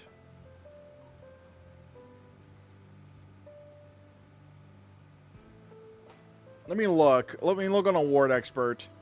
Yeah, I gave Mary Poppins Returns 8 nominations, but look at what I did nominate it for, okay? Like, you're seeing, I didn't put it in Best Picture or any of the acting categories. I mean, I thought, you know, Emily Blunt was good in Mary Poppins Returns, but I don't think she needed an Oscar nomination for that, so probably not. So what did I nominate it for? Well, I nominated it for production design, costume design, original score, and all 5 song slots. And in case you're wondering, Nowhere to Go But Up, The Place Where the Lost Things Go, Turning Turtle, Triple Little Light Fantastic, and the cover is not the book. I mean, yeah. And honestly, this kind of switches up a lot. Like, sometimes I don't know what to pick. Like, the songs in that movie are so good. Like, the movie is, like, fine. It's like a decent, like, 7 out of 10. But oh my god, the songs are so amazing.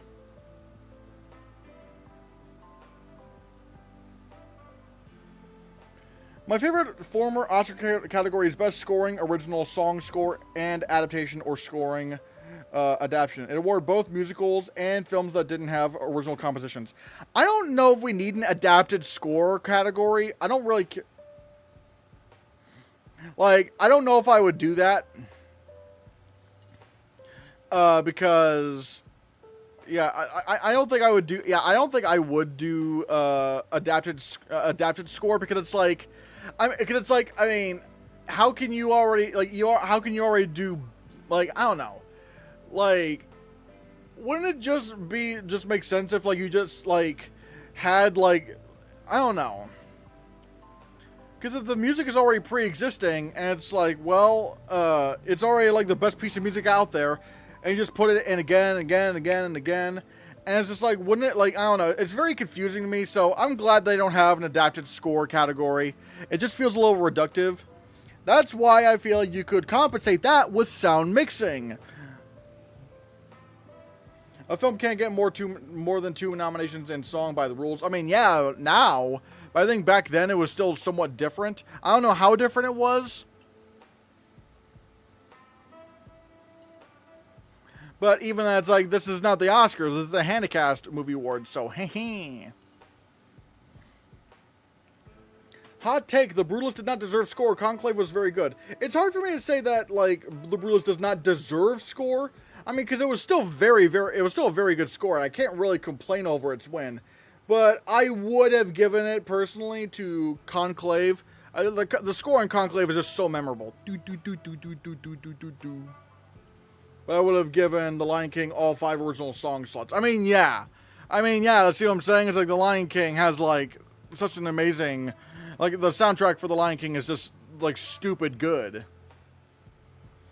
My most anticipated movies for the rest of the year are Superman, F1, of course F1, One Battle After Another, Begonia, Sentimental Values, Marty Supreme, Weapons, After the Hunt, The Battle of a Small Player, ABBBJ. Next, I forget what that one was. Oh, Big Bold Beautiful Journey. And Highest to Lowest. Oh, okay. I thought there were supposed to be 2 Wicked songs. Why does it show more? Are you talking about on Award Expert? Are you talking about on... Let me look on Award Expert. Let me see. Let's see what people are doing.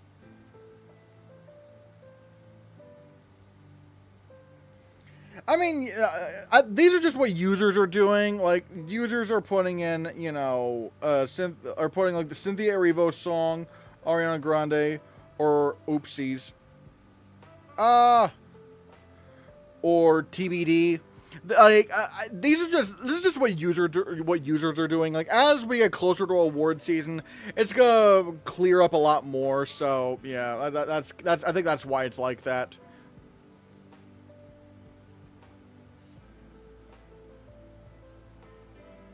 Let me, yeah.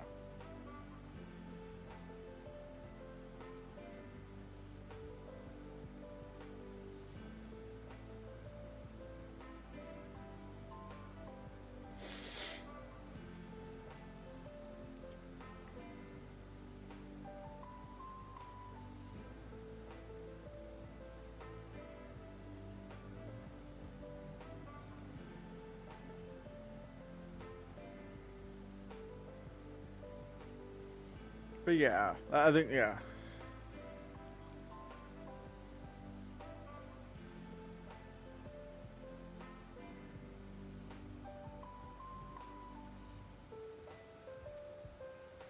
Music supervision would be a good replacement for adapted score. It's the art of making the score match up with the scene perfectly. I suggest Deadpool 3 would have won last year, or Dune 2. But I don't know. I just don't know if music supervision is like one of the more needed Oscar categories right now. I don't know. And again, I just kind of like think of sound mixing when I think when I really think about that stuff. So it's like, because you're still trying to mix the sound, the adapted music into this one. So it's like, or at least nowadays it's just best sound. So it's like, whenever I think of like the adapted score stuff, I just do kind of think of, all right, I'll just sort of maybe lump that in with best sound.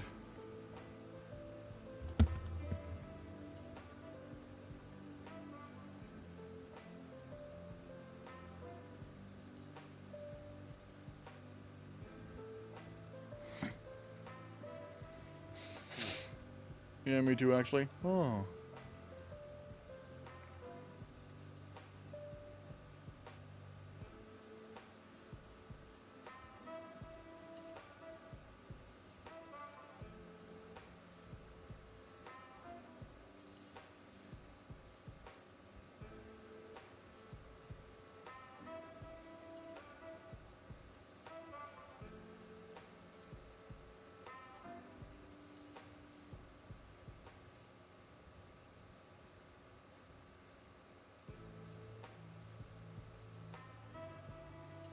I just like to be annoying about smaller things. I mean, yeah, I'm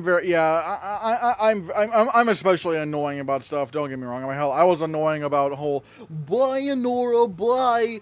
Oh my god, like people were like Like people are just like so mean online. Like I'll just say like an opinion of a movie, and people will like call me fat. I'm like, oh. What do you think will be your next Bayanora? I'm not sure actually. I mean, I don't know. I'm not really looking. Hold on. I'm not really looking forward to Begonia after what was it? After Poor Things, because I didn't like Poor Things. So I don't know.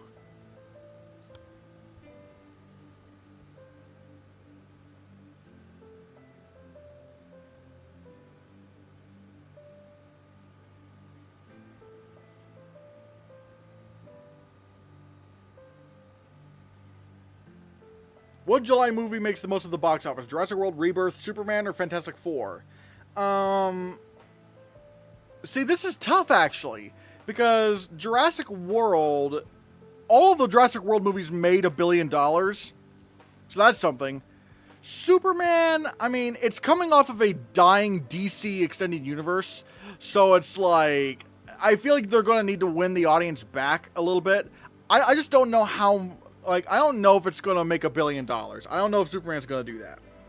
And then there's Fantastic Four, where, like, again, Marvel is kind of hit or miss nowadays. So, I'm not exactly, and plus, you know, again, Fantastic Four is just not a very reliable franchise. So right now, I guess I'll say Jurassic World Rebirth is going to make the most money right now because of past precedent.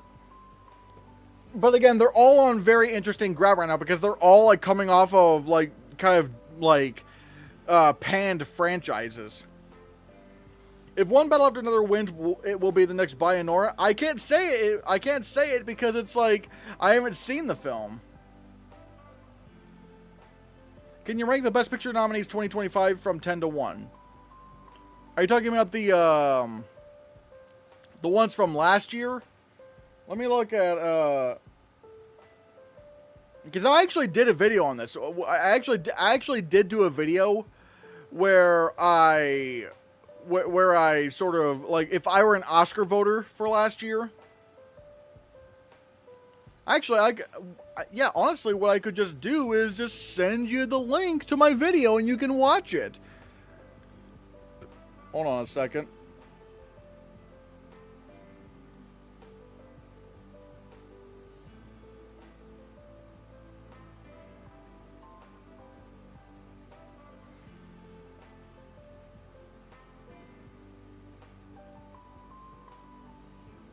Wait, where is it? Where is that video?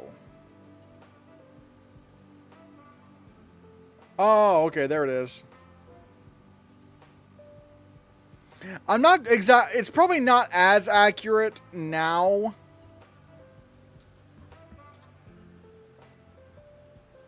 I'm putting it in chat right now.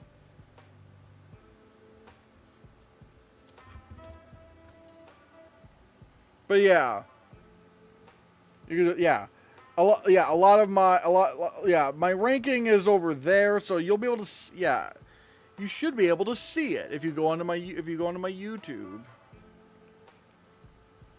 Could end of the year screenings save Life of Chuck like Coda Sing Sing? Well, it didn't save Sing Sing. That's the problem. Sing Sing still got snubbed out of Best Picture, so that's the problem. I don't know. I mean, Life of Chuck, I just think it's it's looking at either adapted screenplay or bust. It's kind of looking like that. Yeah, I think all three of their box office performances might come down to reviews and word of mouth. Not even just, yeah, I guess that does that is a factor. Like if people are truly saying Jurassic World, like I don't know, but even that, it might not even be the most acclaimed film that wins the box office because again, I guess it just depends on which one just has the most hype, I guess.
Let's see. Oh.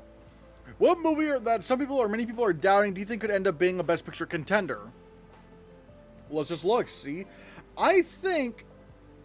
I mean, I guess out of the ones in my top 10, I'm still thinking that... Actually, are people still thinking... Oh, people are not thinking Rivals of M. Zia King. I still have faith in M. Zia King. I still have faith in M. Zia King. I still have... I'm looking at Is This Thing On and thinking this could be a thing. I'm very curious about Kiss of the Spider-Woman. I'm very curious about Kiss of the Spider-Woman because the trailer for that movie is magnificent, and I'm like, I don't know, it seems very baity. And again, like, it got good reviews, not great reviews, but again, keep in mind, it came out in Sundance, which is a very weird audience to premiere a film like this, like a big Broadway musical thing. I think if it goes to, if they do plan on, if Lionsgate does plan on releasing Kiss of the Spider-Woman at TIFF, then I think I might put it into my Best Picture 10. I'm considering Secret Agent for director but not picture. Do you think it's possible? Not in my opinion, no. It's like once you like it is shown, or rather likely. Okay, I think it's very unlikely. Look, as we've seen, once you lock down Best Picture to 10 nominees, once you lock down Best Picture to 10 nominees, the director nominees get nominated for Best Picture. You know, people were telling me the Zone of Interest could get in director, but it's not going to get in Best Picture. It's going to divide audience. It's going to be too divisive. But it's like, again, once you lock it down to 10 nominees for Best Picture, then like the director nominees will get into Best Picture. And I think like a lot in the past, a lot of this could be like, I think even in the past, a lot of it was like you could still see the international picks getting into Best Picture at the Oscars. You know, look at what were some examples? I think Another Round would have gotten into Best Picture if there were 10 nominees. I think Cold War would have gotten into Best Picture if there were 10 nominees. And so it's like, I think it would have happened. Do you think J-Lo could be a sneaky supporting actress contender, or this is just going to be another Hustler situation? It all depends on if Kiss of the Spider-Woman is in Best Picture or not. Because if Kiss of the Spider-Woman is in Best Picture, I do think J-Lo is going to get nominated. I do think that. But if the movie's not in Best Picture, then I think we may see Hustlers just happen again. Where it's just like, she gets nominated for like a few awards, but ultimately misses out on the Oscar.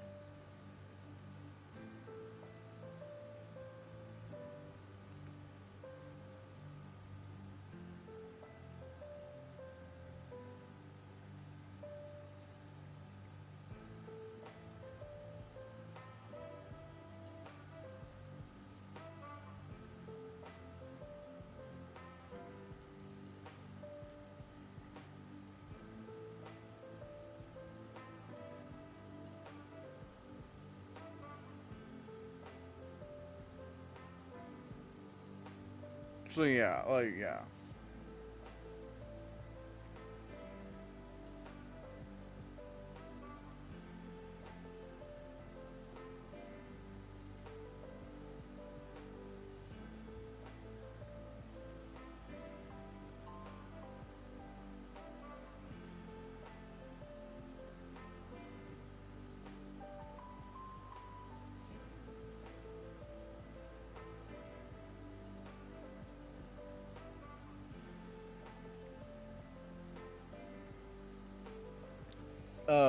What else does anyone have to say? What else does anyone got to say? Let's go. Let's say some things.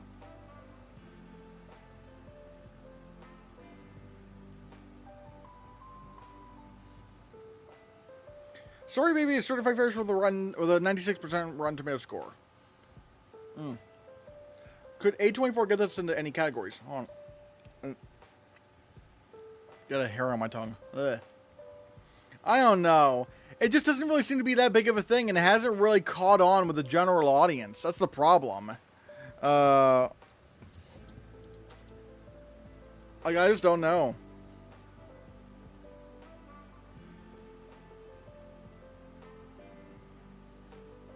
Like, yeah, it does have very good critic reviews, but it's like no one that's not a basically audiences are just not at all talking about it. I don't think it's gonna have much buzz. I don't think it's gonna have much buzz at the end of the day, sadly. Here's a fact about the adapted score category. Milos Forman's Amadeus was not nominated at all, and there was an adapted score category. See, now it just gets confusing. It hasn't released yet to the general public. Yeah. Again, I just don't think it's... I don't know. Nothing about the plot really screams to be like it's going to be an Oscar thing, to be honest. It just doesn't really seem that way.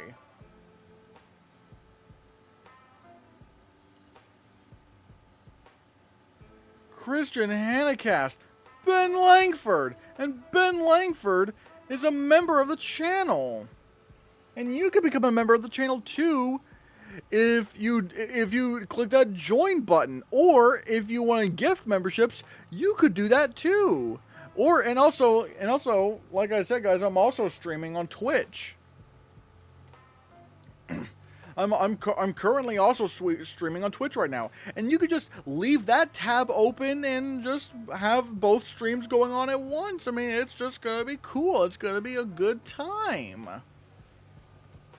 So yeah, follow me on Twitch. It's the same thing here. It's at the Hannahcast. It's the Hannahcast on Twitch. Actually, hold on. Let me.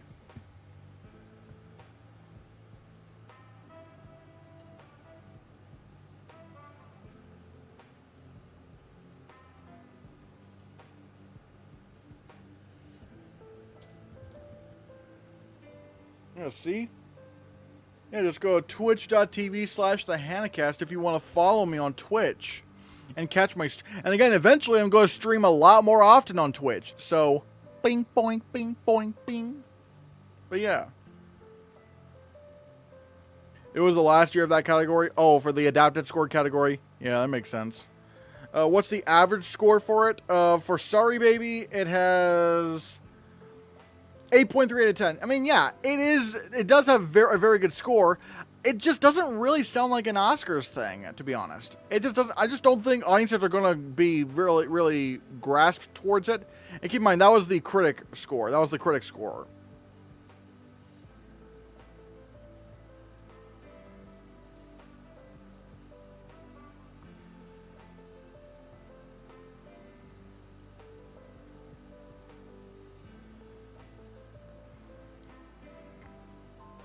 To be fair, it's only listed as original song score instead of song score or adapted score. See, even the naming of that category is just messy. That's why I don't really need like an adapted score category. It's so confusing because how are you going to judge the adapted score of it all? Like if you already have like a perfect score, like just a really good score, wouldn't it just win every time? And it's just like, I don't need an adapted score. I just don't need it. I don't need an adapted score category.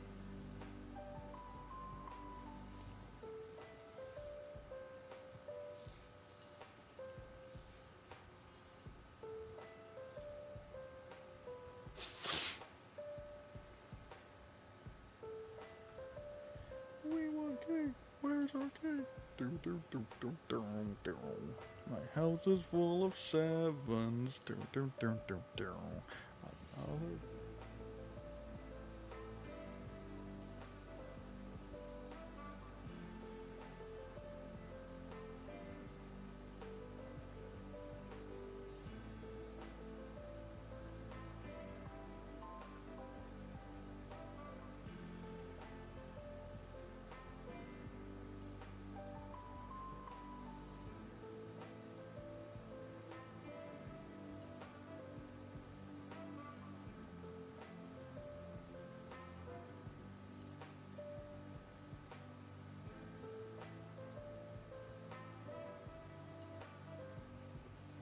Who's that other guy?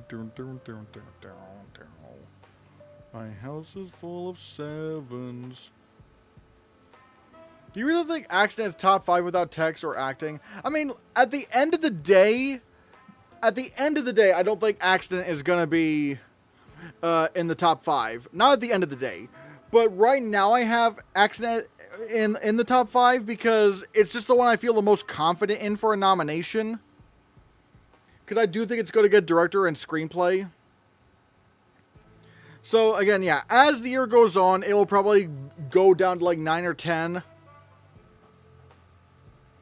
But right now, I just have the most confidence in it getting a nomination at this point in time, considering it won the Palme d'Or. In 1973, The Godfather was disqualified because Nino wrote a score reused themes from a film he did in Italy, but the second film did compete in original score and won. Oh. Yeah, I know this is a bit of a hot take, but when movies are disqualified from Best Original Score because they reuse music, I'm fine with that. Like, when people were complaining about Dune Part 2, you know, getting disqualified, or There Will Be Blood, or something like that, I'm just like, alright, or Arrival, I'm like, alright, yeah. Like, I'm not really into music, I don't know anything about music theory, so I'm just gonna assume they know what they're talking about. And, yeah, it sucks, but you know what, you could just give the film a sound Oscar nomination for that, because that would be sound mixing at that point. So, yeah. Oh, and Birdman was also disqualified. So, again, same logic still. Could Laura Dern get in for Jay Kelly and Is This Thing On? Which is more likely? I'm going to assume... I don't know. I'm not exactly sure. Maybe Jay Kelly, because I have more confidence in that film. But it's like, obviously, she's not secure, because I don't know how big her role is in either of these films. But again, it's just one of the things we'll see. Like, but yeah.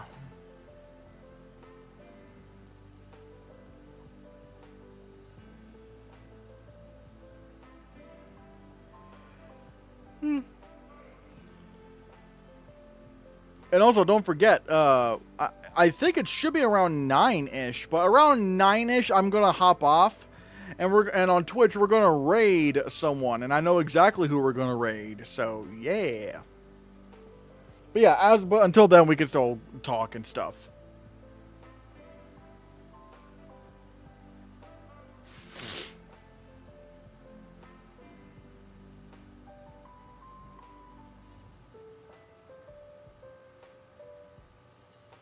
We want cake.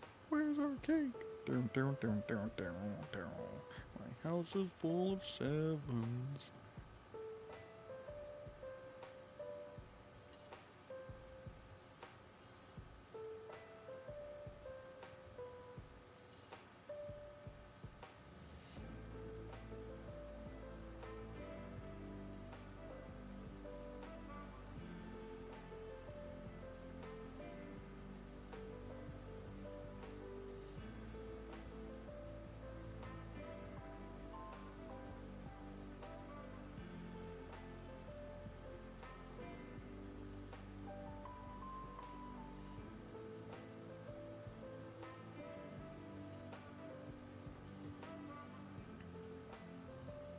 But yeah, let's see. What else does anyone have to say? Does Will Arnett have a chance to get in for this thing? For Is This Thing On? Well, if Is This Thing On? Oh, oops, wrong thing. If it's in Best Picture, then yeah, Will Arnett does have a chance. I'm not sure if he will get in. It depends on how strong the competition is, obviously. But I mean, it looks like it's going to be like a screenplay and acting contender. So it's like, he could probably get in some precursors, although we'll just have to see how well it does later on in the season. But yeah, I think, like, again, if it's in Best Picture, then Will Arnett could, you have to say he's at least in the competition for an acting Oscar nomination.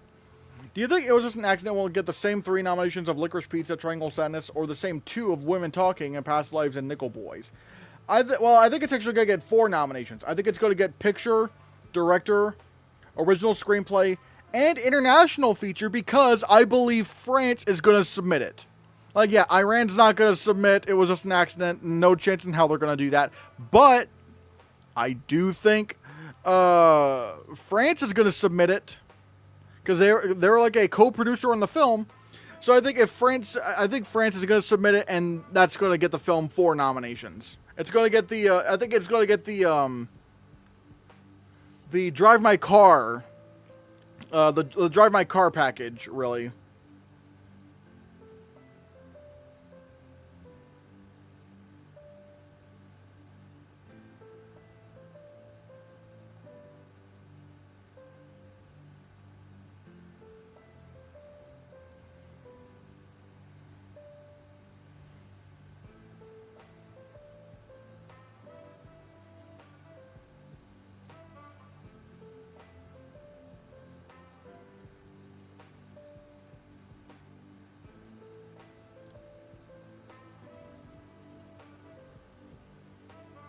Oh yeah. Oh yeah. Yeah. By the way, how did anyone like my what did you guys think of my updated Oscar predictions video? If you haven't watched it, actually I could probably just like put the video.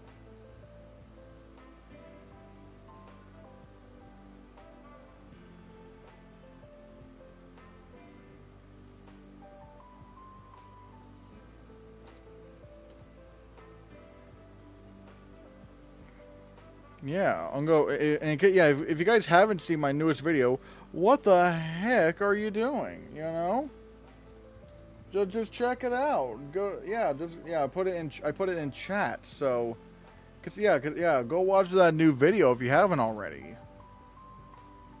I want it to do well. Sup? Hello, Adam Hakimi. I saw it. Very nice. Thanks. Thanks.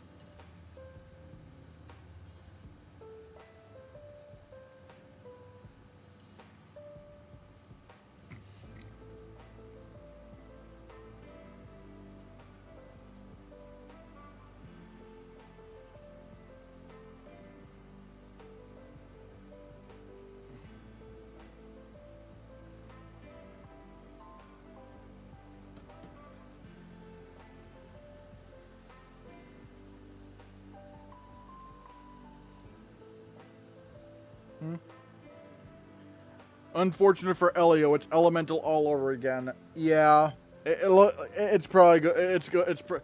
Hell, it might even make less money than Elemental. It's probably going to make less money than Elemental because at least it looked like somewhat visually interesting. Whereas Elio just looks like it's kind of like, eh. God, this year's going to be so bad for animated feature. It's going to be so bad. My God.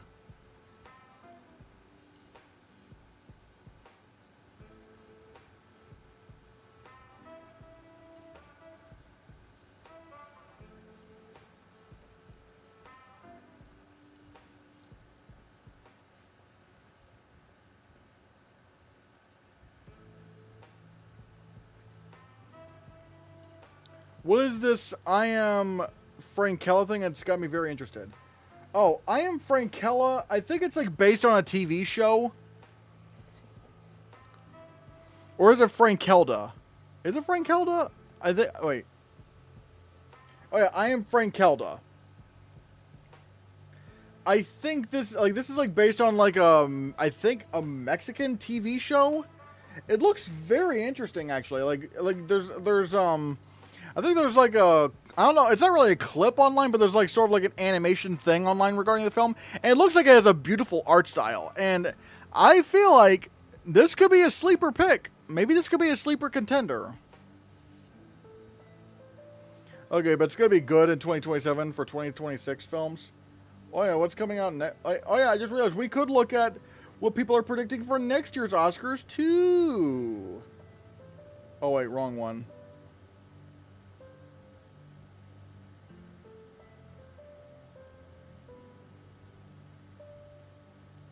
Oh wait, oops, I did have it correct.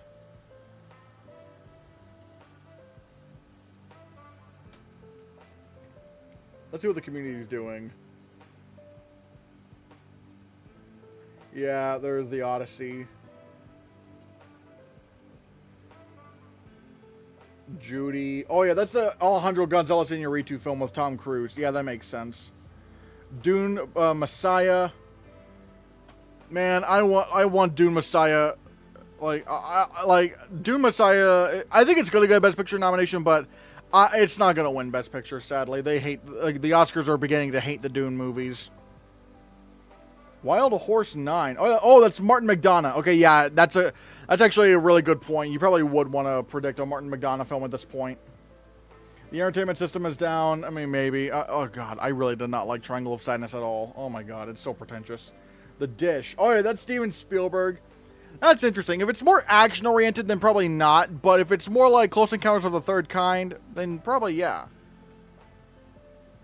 The Odyssey and Dune Messiah will definitely be battling for multiple Oscars next year. Yeah. Yeah. And I will say, I want to talk about visual effects a bit. Wait. The Memory Police. I thought that was coming out this year. I want to talk about like the visual effects category a bit, because this could be our lineup, honestly. Because we have Dune Part 3, The Magician's Nephew, which is going to be the Narnia film, and I'm actually thinking Chronicles of Narnia gets a Best Picture nomination. I think Chronicles of Narnia gets a Best Picture nomination because it's Greta Gerwig. And if she can make a Barbie movie happen, then she's probably going to be able to make a Narnia movie happen. What is happening? Okay, looks like YouTube's glitching a bit.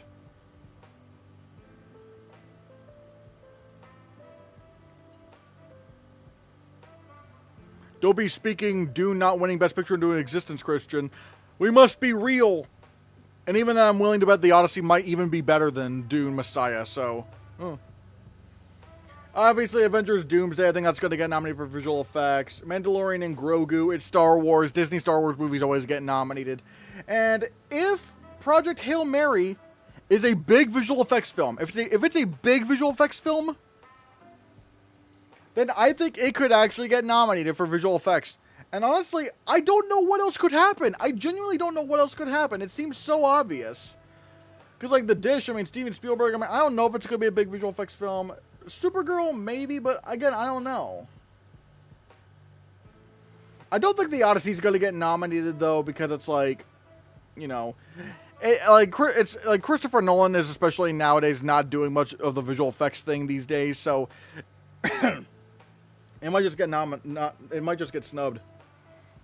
I could see Tom Cruise win for Judy, Stephen Shummy win for The Wild Horse. Both are deserving of Oscars very soon. Again, I don't know. It depends on like how acclaimed the performances are.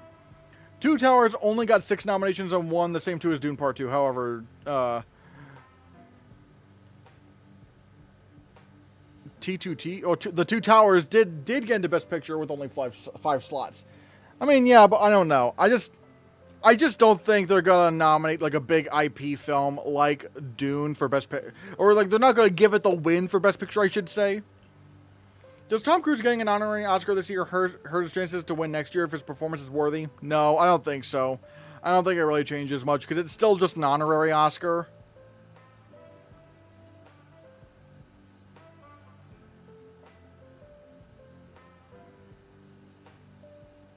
Let's see what the community is predicting for visual effects. Uh-oh. People are predicting the Odyssey. I don't think so. I don't think so. Christopher Nolan is not doing the visual... He doesn't do the visual effects thing. No, no, no. What are we doing?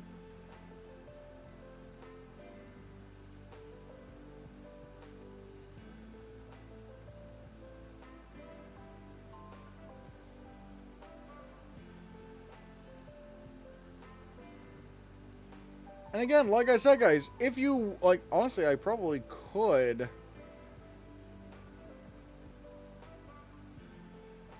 I probably could put it up on stream.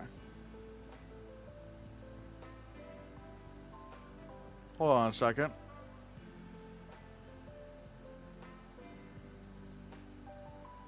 Yeah, okay. Because I want to show you this.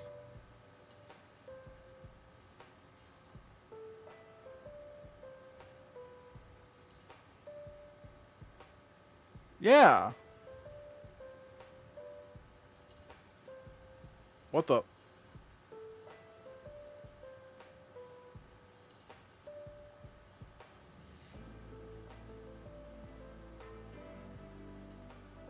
Okay, yeah. But yeah, guys, I am on Twitch. Just go to the Hannahcast on Twitch. Follow me at the Hannahcast. And you should be able to find my account. Like, yeah, just follow me at the Hannahcast on Twitch. Because I'll be streaming a lot. I'm going to start streaming a lot more often on Twitch, to be honest. But yeah.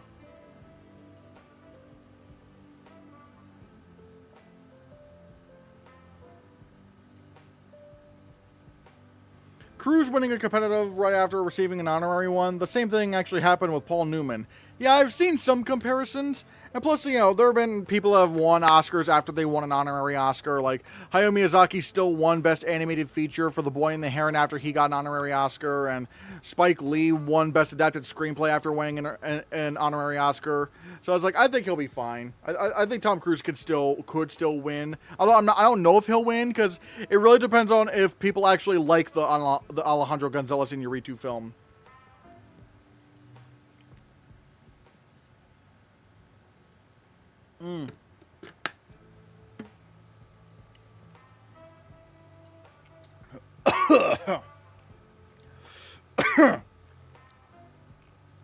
Hoppers, Toy Story 5, Wildwood, Shaun the Sheep, and The Beast of Mosey Bottom could get nominated in 2027. What are people predicting for animated feature? Actually, I'm wondering if people... Oh, people are not predicting... they're not predicting Chronicles of Narnia. I don't know. I would not doubt Greta Gerwig right now. Let's see what people are doing in animated feature. Aang? No, they're not gonna nominate. No, they're not gonna nominate a Last Airbender movie. Nope, they're not gonna do that. Shrek 5 may... Oh, actually, wait. Julian! They're gonna nominate Julian. I think next year well, not next year, but you know what I mean. That year's Oscars, they're going to nominate Julian for Best Animated Feature. That is coming for a nomination. So let's see, yeah, Wildwood. Honestly, Toy Story 5 I would still have winning. I mean, it's like, why should we doubt Toy Story 5 at this point? Yeah, I would say, yeah, Toy Story 5, Wildwood, Hoppers. What is Ember? I don't know. And I would do Julian. And if there is a Shaun the Sheep movie coming out, then yeah, I would probably suggest predicting that as well. Aardman, ooh.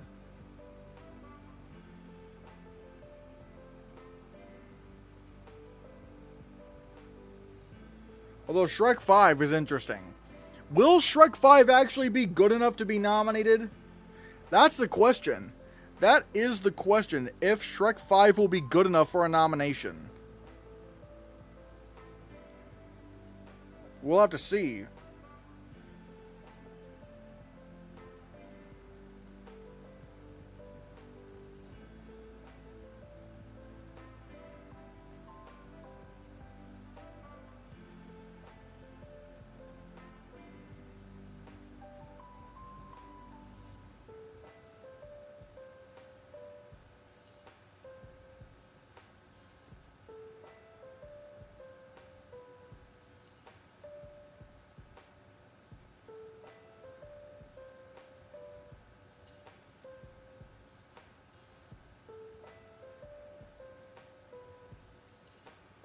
Yeah, we'll have to see.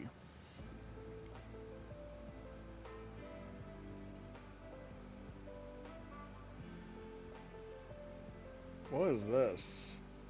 High in the clouds? Oh. I don't know what that is.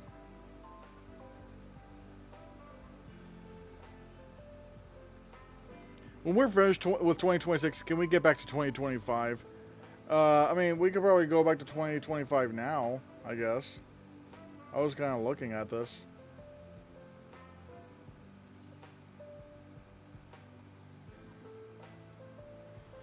Miles isn't the community top 10 for supporting actor, and Delroy is. I think it's because this is Miles' first acting credit. Even though Miles is the stand-up between them, I do tend to agree with the community. But I just don't see why you would. The problem is I don't see why anyone would nominate Delroy Lindo for that performance. It's just like he's good, but he's not amazing. I just don't understand it. I think because Sinners is such a big contender, they will overlook the fact that people don't really know who Miles Caton is, because he just simply does more in the film. He does way more in the film. I just don't understand. I do not understand how, yeah.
Oh, AJ, longtime brother. Also, Delroy would be a career narrative and not in addition to a good performance. Do you think Skarsgård could sweep? I'm not sure, to be honest. I'm not sure if Skarsgård would sweep. I'm not sure about that.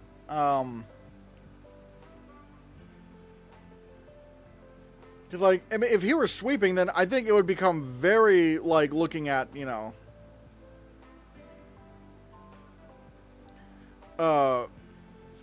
Wait, I don't know. Like, I'm not exactly sure. Because again, like, if he were sweeping, I'd be kind of wondering if Sentimental Value could win Picture. Yeah, we should focus on 2026 for 2025. We focus on 2026 for 2026. But it's fun. It's fun. Don't ruin the fun for everyone. That's my channel, mine. Yeah. Saw Life of Chuck a couple days ago and I loved it. I hope it gets nominated for Oscars, but I think because Neon has other picks, it will fall short. Yet I'm not ruling out nominations for The Life of Chuck. I think I am going to rule out nominations for Life of Chuck because it's just not even doing well at the box office. If it did very well at the box office, I'd be like, ooh, okay. But the problem, I think the problem there is that, like, no one is watching The Life of Chuck. And it's like, well, if it's not even going to make money, if it's not even going to make money at the box office, then, like, they're going to abandon that film. Comparing Dune and Wicked to Lord of the Rings isn't really accurate. Lord of the Rings was way more beloved by both public and critics than the other two. I mean, yeah, I would agree with that. Yeah, I'm not saying I would compare Wicked and Dune to Lord of the Rings. I mean, hell, like Lord of the Rings at least had, okay, granted, Wicked did get acted, but here's the thing. Wicked and Dune are interesting because, like, they don't hit all the boxes, you know? Wicked does have the actors, but it doesn't have the directors and writers on board. Dune, it had, Dune didn't really have anyone on board at this point. But with Lord of the Rings, it was getting, like, you know, screenplay and director love everywhere. So, and it consistently got SAG Ensemble, so I would agree, yeah. Also, Fellowship was like the most nominated film of the year and got into Best Director, unlike the other two. I mean, yeah, I'm agreeing with that, yeah. I'm still think The Life of Chuck will get adapted screenplay. I have Life of Chuck and adapted screenplay right now because I have no better alternative. Because it's like, I don't know about Ballad of a Small Player. I need to see a trailer and I need to see how the reviews are coming out of the fall festivals. And I don't think Frankenstein's going to do it because it's a remake of a monster movie. It's not going to do that. No, I just don't think they're going to. I just don't think they're going to touch Frankenstein. No other choice. Again, I'm not sure what's going to happen with this film. I'm not really sure what's going to happen with that film.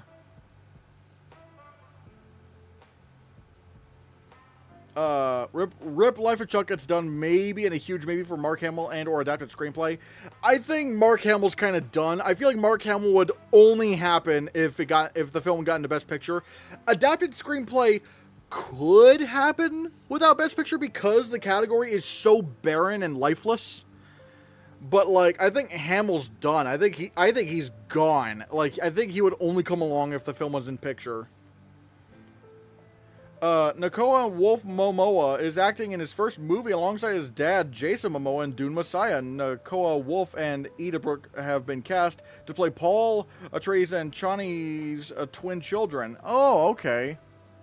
I've not read the Dune books, so no spoilers, because I don't know what happens in there. But yeah, I do. Yeah, it would make sense if they're playing, the children. Even though Timothy Chalamet and Zendaya are not really that old, I wonder how they're going to do that. How are they going to are they going to try to make them look older? Because I'm not exactly sure what they're going to do there, because it's like the girl who's playing Chani's daughter looks only a few years younger than Zendaya. I wonder what TIFF People's Choice winner could get nominated for Best Picture. Oh, this year? Oh, that's it. Yeah, it's kind of interesting. I'm not exactly sure. Because, I'm wondering what could win People's Choice at TIFF. It could be Jay Kelly. Maybe Sentimental Value. I don't know. Well, then again, I don't know about Sentimental Value, but I don't know.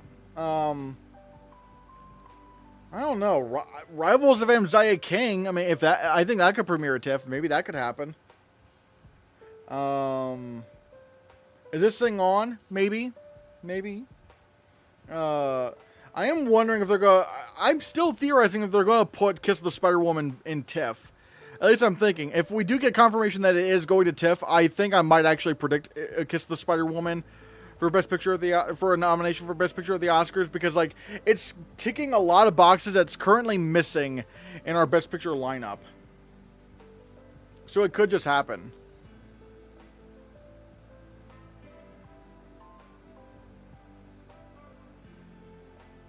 Do you think the third Spider-Verse film will win Best Animated Feature? I don't know, honestly. I don't know. I would say it depends on how well it's acclaimed, but it's the first one was very acclaimed and it lost Best Animated Feature. So I guess it also depends on the competition, I guess. So I'm not really sure what would happen.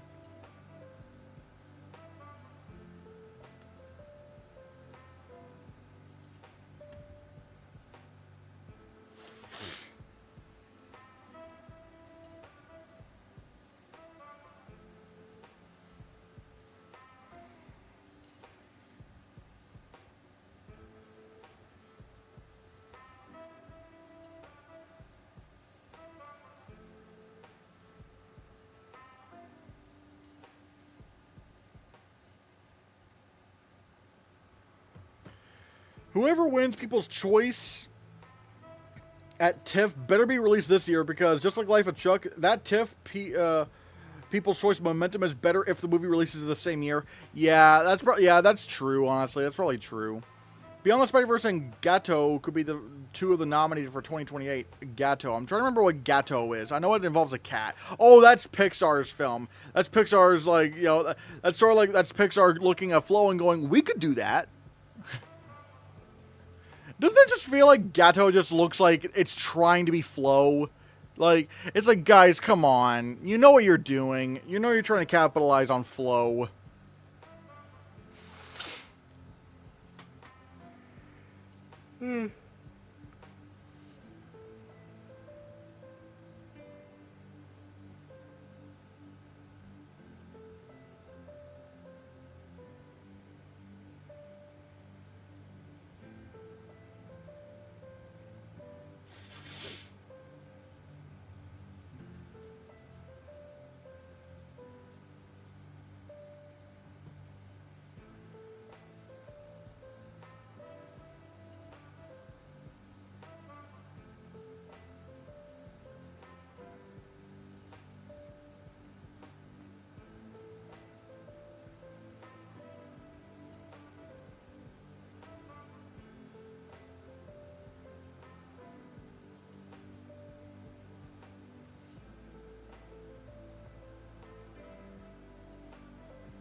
trying to think of what else. What else could we do?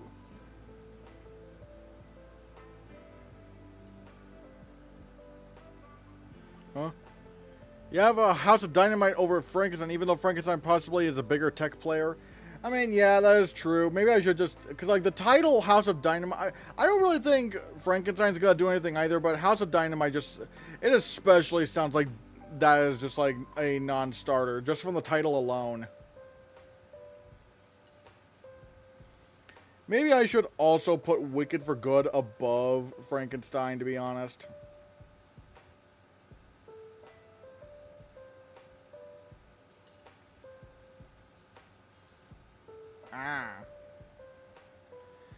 The cast is stacked for a House of Dynamite. I mean, yeah, sure, but it's also just the title. The title just does not scream Oscar to me. It just it sounds like it's trying to be more of like an action thriller rather than be like a Best Picture thing.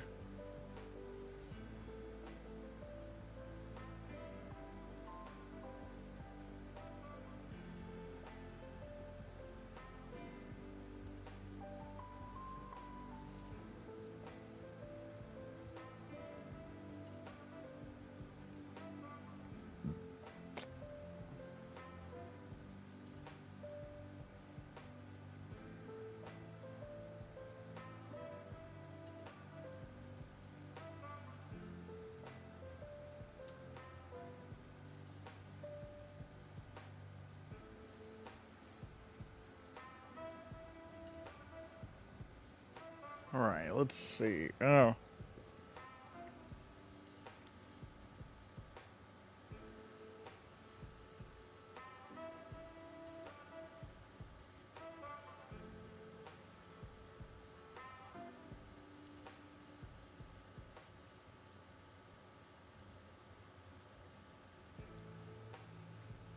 Still trying to think of what's gonna go on.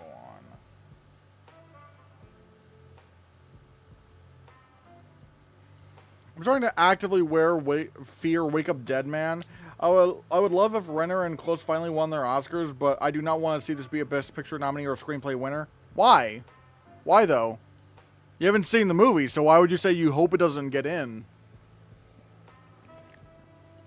That doesn't make a lot of sense to me. And plus, you haven't even seen it, so it's like if you haven't seen the film, it's like, why would you hope it doesn't get in? That doesn't make any sense to me whatsoever.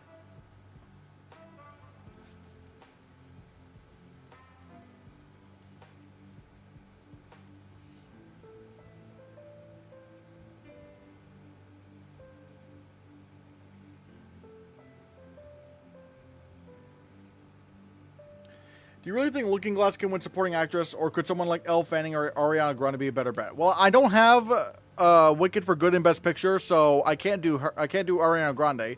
Elle Fanning, I just don't know. I haven't heard anybody saying she's like winning potential, so I can't do that. I'm just gonna go with Looking Glass for, you know, Rivals of M. Zaya King,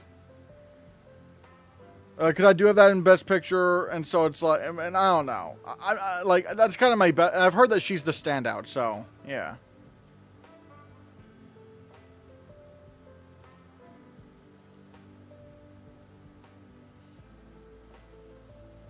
Ariana Grande won the Satellite Award for the first Wicked. I mean, I don't think the Satellite Awards really matter all that much. It's like, I barely know what that award ceremony is. It's like, alright. You know, you could also say that, you know, I've heard Elle is winning material from people who've seen it. I just don't know. I haven't heard that. I've not heard that. But again, who knows? Who knows?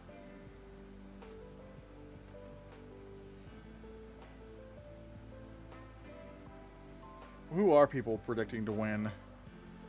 Oh, they're going for Ariana Grande. Yeah, but yeah, it makes sense. Again, I don't have Ariana Grande in, so yeah.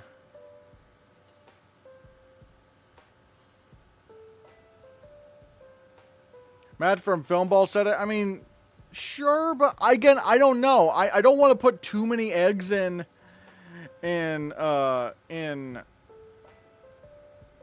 sentimental value right now. It's like, I don't know if I want to do that right now.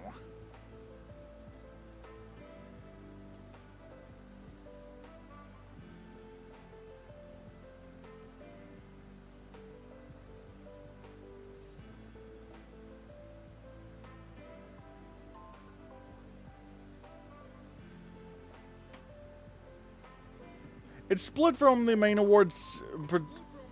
Oopsies. Hold on. It's split from the main awards between genre like the Globes, but also have original and adapted screenplay alongside a few technical nominations.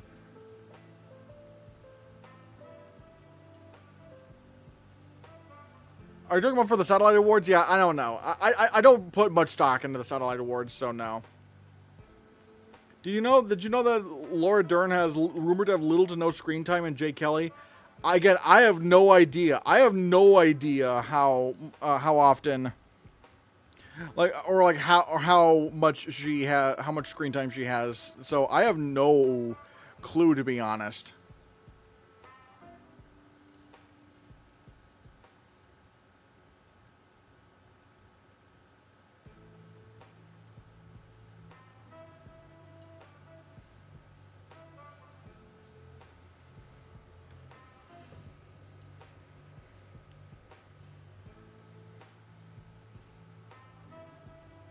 So yeah, I don't know. Oh, I just realized we could get the TIFF lineup, or at least we could start to see some of the film festival lineups next month. So that's going to be exciting. I'm definitely going to do videos and maybe streams over those.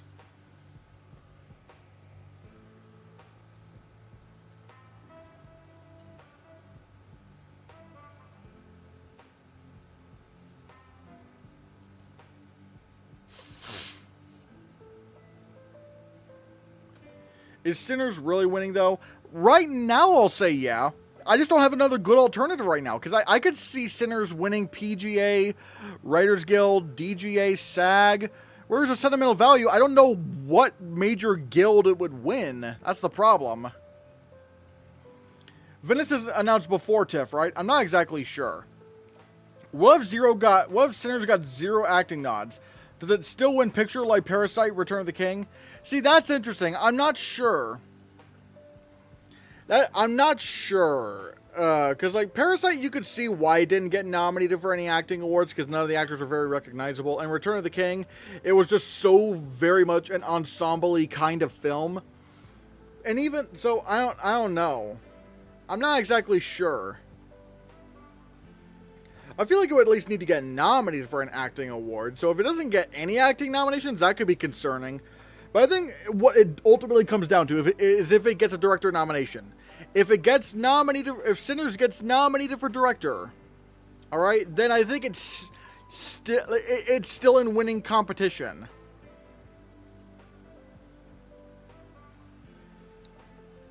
I am going to get a drink.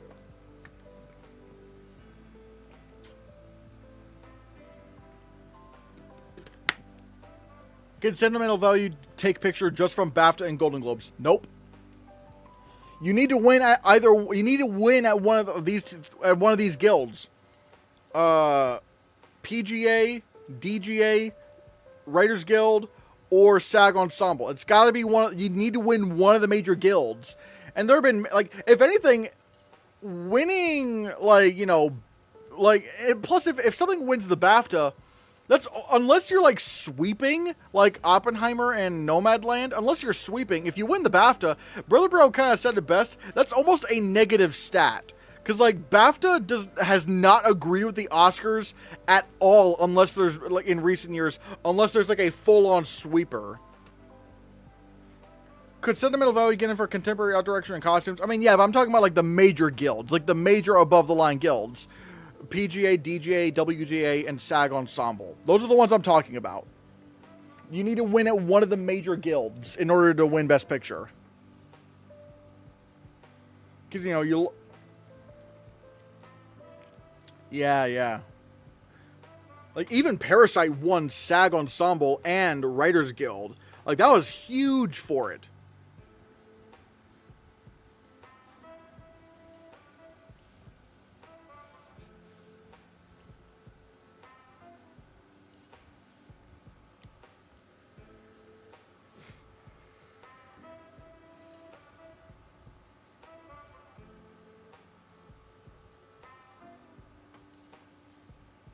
The only awards where there's not a clear winner between Sinners and Sentimental Value is PGA. I think Sinners would be more likely to win PGA than Sentimental Value. I mean, to be fair, I don't think there's a clear winner anywhere. I'm not saying it's a clear winner for that Sinners is going to win all these guilds. I just think it's more likely. But the thing is with Sentimental Value and PGA, Sentimental Value has a very bad weakness, or like it's vulnerable at PGA because, as far as I could find, they have never given a non-English language film the top prize at PGA. Not one. They've never given Best Picture to a non-English language film. Even Parasite lost to 1917. So that's where something like Sinners could really. That's something that is a place where Sinners could very much be boosted up.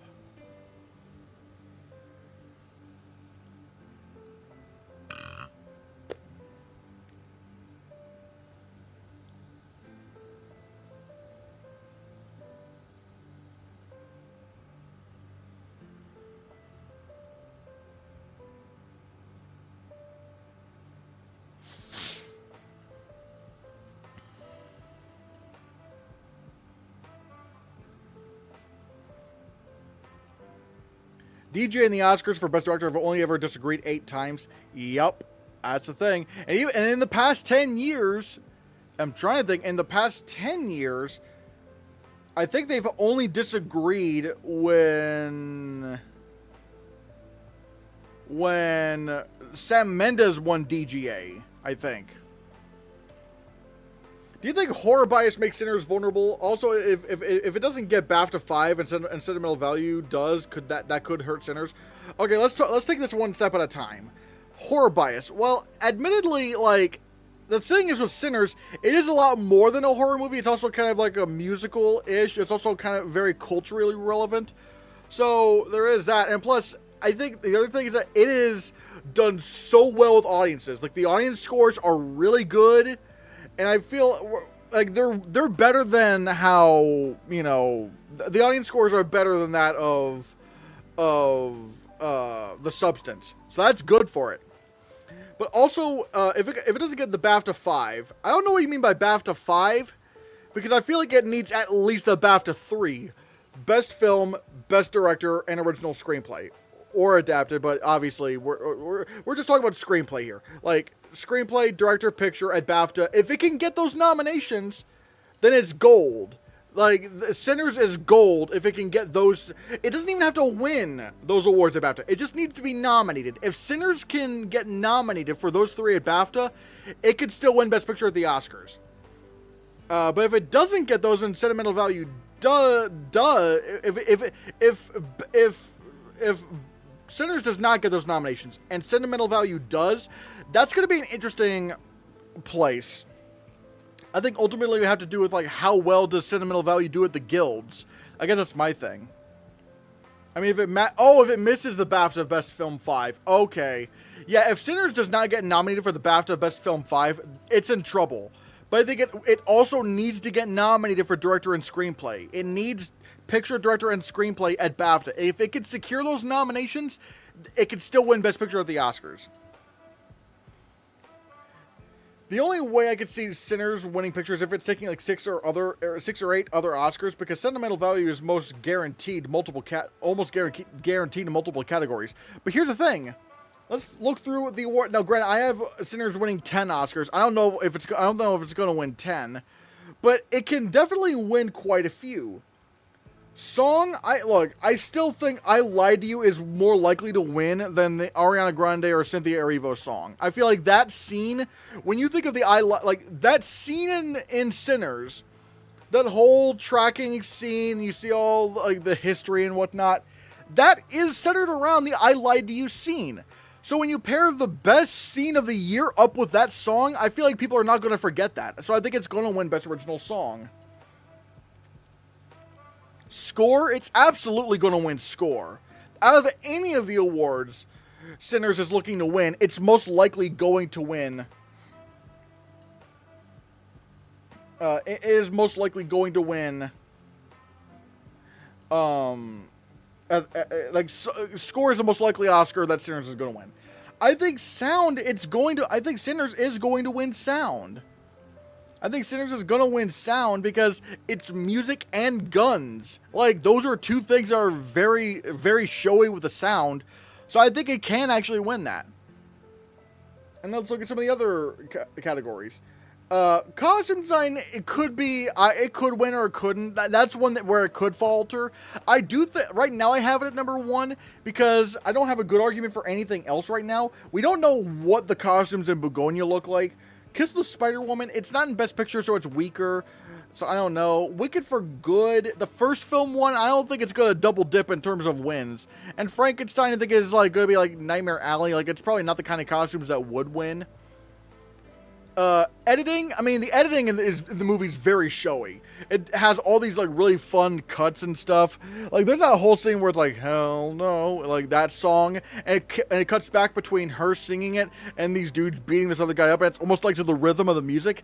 That's literally the movie just begging them to give, like, an Oscar for editing. It's like, the editing is very showy for Sinners, so it could win that. And cinematography. Right now I have it at number 1 because I don't have a good argument for anything else. Begonia, again, we don't really know what that film looks like, so I can't say right now. The Rivals of Mzaya King, I mean, again, it all depends on if it can get Best Picture. So that's the thing. But even then, I've never heard anybody say that it's going to win cinematography. So I don't know. And Kiss the Spider-Woman and Frankenstein, they're not in Best Picture. I'm not going to predict a film that's not in Best Picture to win Best Cinematography right now. I just don't see any other good options. So yeah, I don't really see anything. I don't see what I don't really have any other good options for this. And you have casting. I mean, if we're talking about the eyes of the general voting academy, like the general academy, they might just go with Sinners to be like a de facto like acting win, or like they'll give that an award for casting as like, you know, as a way to honor the acting without giving the Oscar to acting. And that's already a lot of awards. We're not even talking about like a original screenplay and director, which I think it could also win. So it's like Sinners can get quite a few Oscars. It can win quite a few Oscars. I'm not so sure Sinners wins song over Erivo or Grande's song in Wicked for Good. I think it does. Because again, the I Lied to You scene is so tied, the song I Lied to You is so tied in with the scene of the movie, that scene in the film.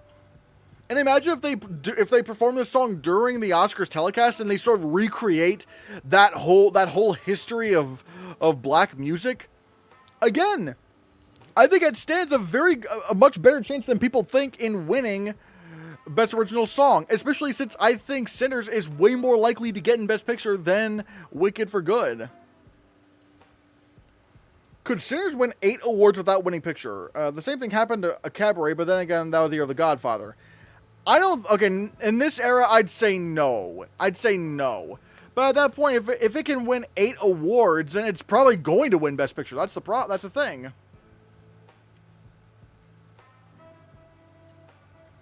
Yeah, Sam. Oh, you're referring to the DGA and Directors Guild split. Yeah, Sam Mendes is the most recent one. Before that was Ben Affleck. And let's face it, if Ben Affleck was nominated for Best Director at the Oscars, he'd be winning a director at the Oscars. So there's that.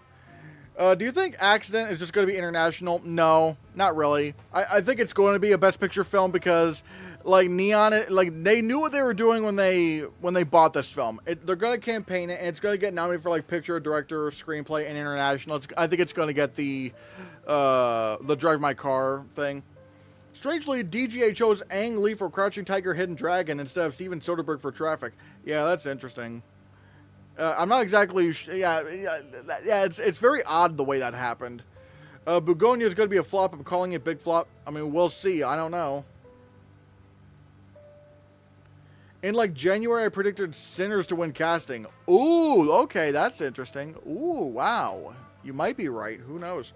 You haven't heard the Wicked for Good songs yet, though. You know the Oscars opening song from last year's Oscars are in the back of voters' minds also. I don't think they don't always go for narrative like that. And also, the thing, I could also throw that back to you. You haven't heard the songs either. So you can't be that confident that it's going to win.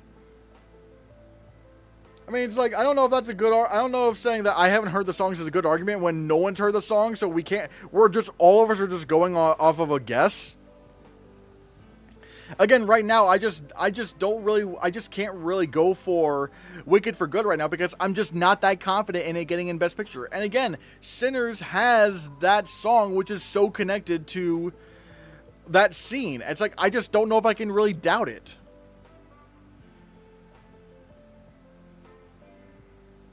What? Wait, did you see The Life of Chuck or F1? Argo getting super bad reviews. Wait, Argo did not get bad review. What are we talking about? I've not seen Life of Chuck or F1 because I have not really had the money to go see movies. I think the Academy might nominate Erivo and Grande for song and then say something like, you know what, that's quite enough, and ignore them and actress and supporting actress. I don't know. I don't know if they would do that, though. Arco? I don't think Arco's getting bad reviews. I don't think.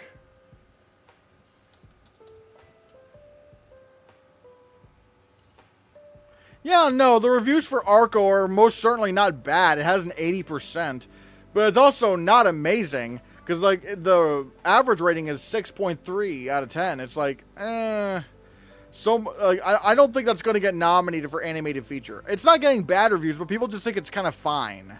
You know, I think they're just thinking it's just fine.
Ugh. F1 is going to creep to 90%. Rotten Tomatoes score, just wait and see. Just wait and see. No, it's not going to get in. No. I have a question. Do you think The Rivals of Anxiety King is actually releasing this year?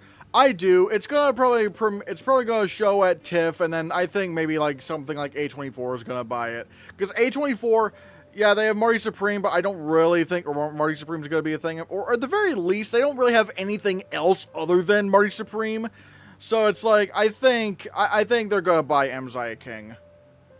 What is this love for F1? I don't understand it. Oh, AJ just is just really banking on F1 being an Oscars thing. And I'm like, no, it's not going to get in. Oh, you.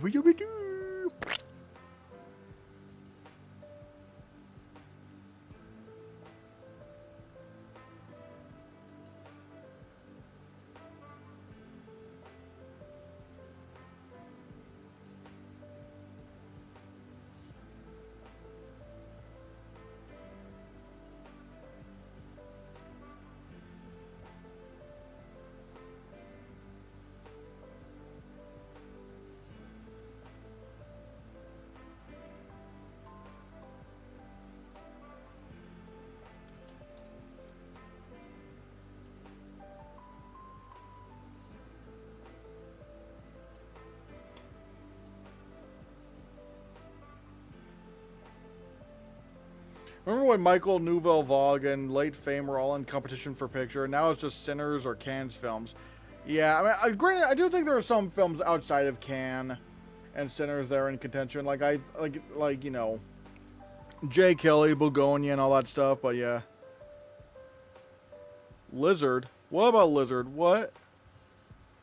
Do you follow Oscar Film Forecast? I don't know if I do. I don't think so. I mean, to be fair, like I've never even spoken to them, so it's like, Have you seen Elio? No, I don't. I don't have money to see Elio right now. Oh, if you watch Elio, it would make more sense. Oh. Oh, okay.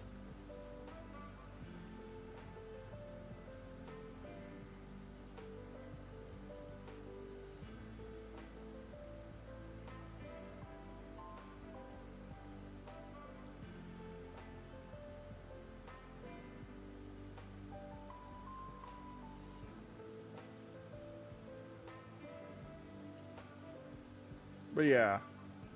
I might get ready to end it here in a bit. I might get ready to end the stream here in a bit. So, what? I imagine that Sentimental Value will win original screenplay and Sinners directing, or maybe vice versa. I don't think either of them will win both. But again, it depends on, like, if there's a race.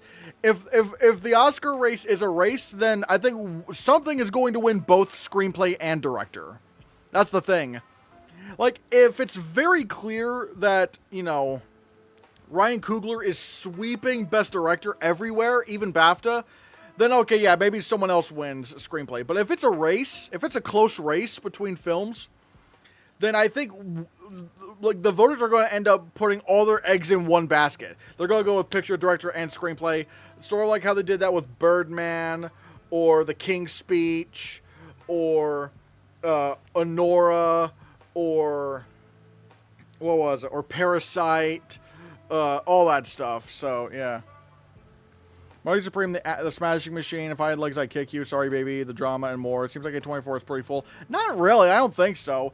I mean, the most they got is like Marty Supreme and Smashing Machine, but I don't think If I Had Legs I'd Kick You or Sorry Baby or The Drama, or I don't think those are going to be awards films at all.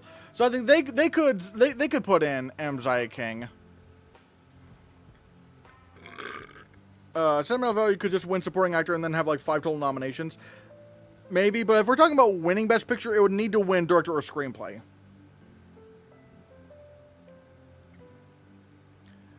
Sorry, I don't believe in it though. We'll see. We'll see. We'll see.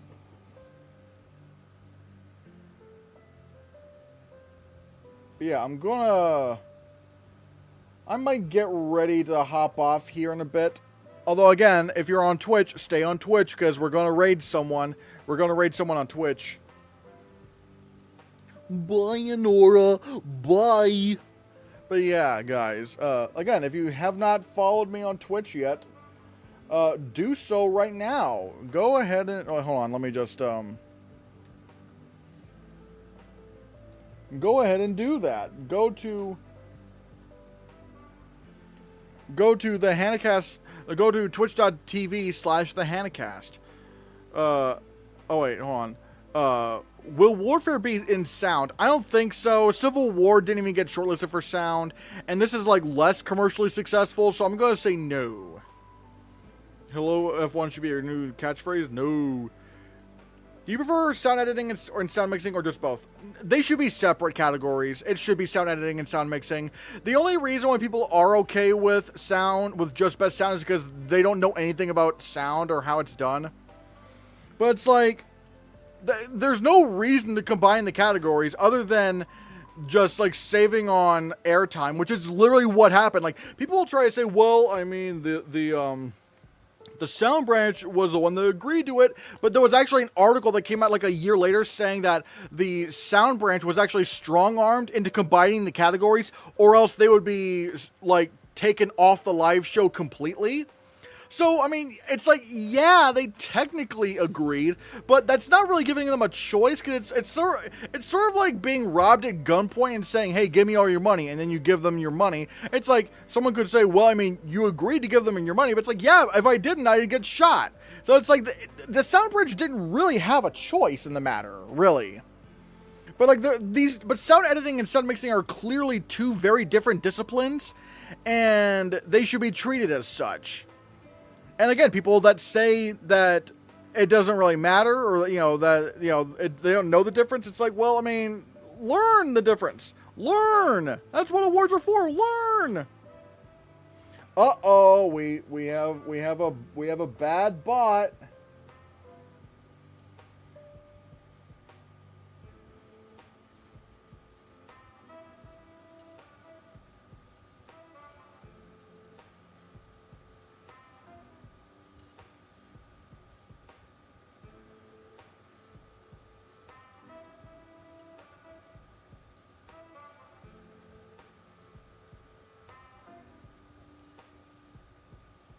Oh my god, how do I fix this?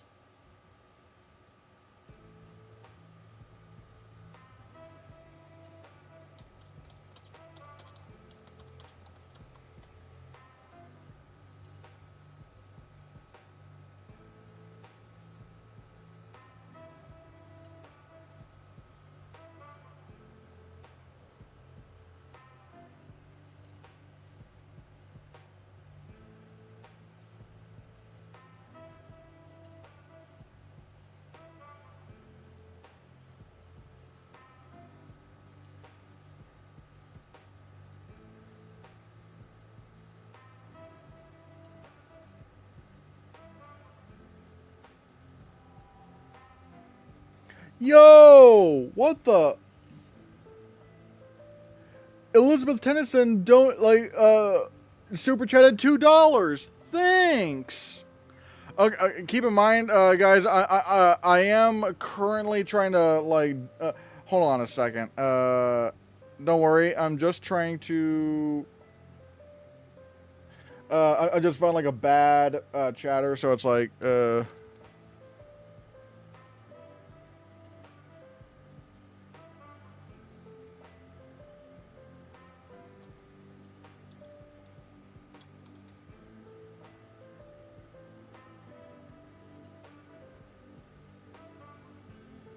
bye bye. Haha. Okay. Yeah. Okay. There was a bot. I had to ban a bot off of Twitch. My first ban.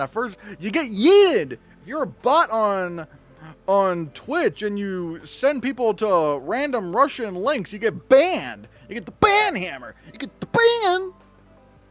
Also, Warfare today. Ooh, Brutalist better than Sinners? Let me cook. I think I prefer Sinners more than the Brutalist, but the Brutalist is great. Fun fact, the 90th Academy Awards were the only occasion I watched in which the same 5 films were nominated in sound editing and sound mixing. Yeah, I know. Oh, yeah, I remember that. It was Baby Driver, Blade Runner 2049, Dunkirk, The Shape of Water, Star Wars The Last Jedi. And I can't really complain. I mean, those were all amazing nominees. I couldn't complain one bit.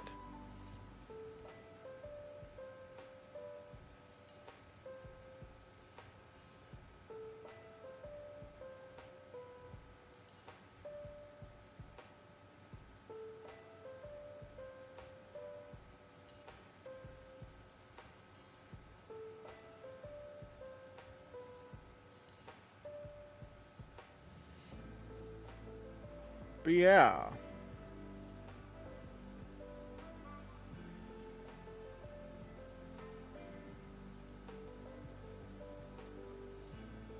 Okay, wait. For some reason, one of the Elizabeth Tennyson, your chat's not. Oh wait, yeah, it's not showing up. Oh wait. Oh, okay. Wait. Okay. Yeah. Now it's now the chat's caught up. Yeah. Bye. Oh, and again, thank you for the donation.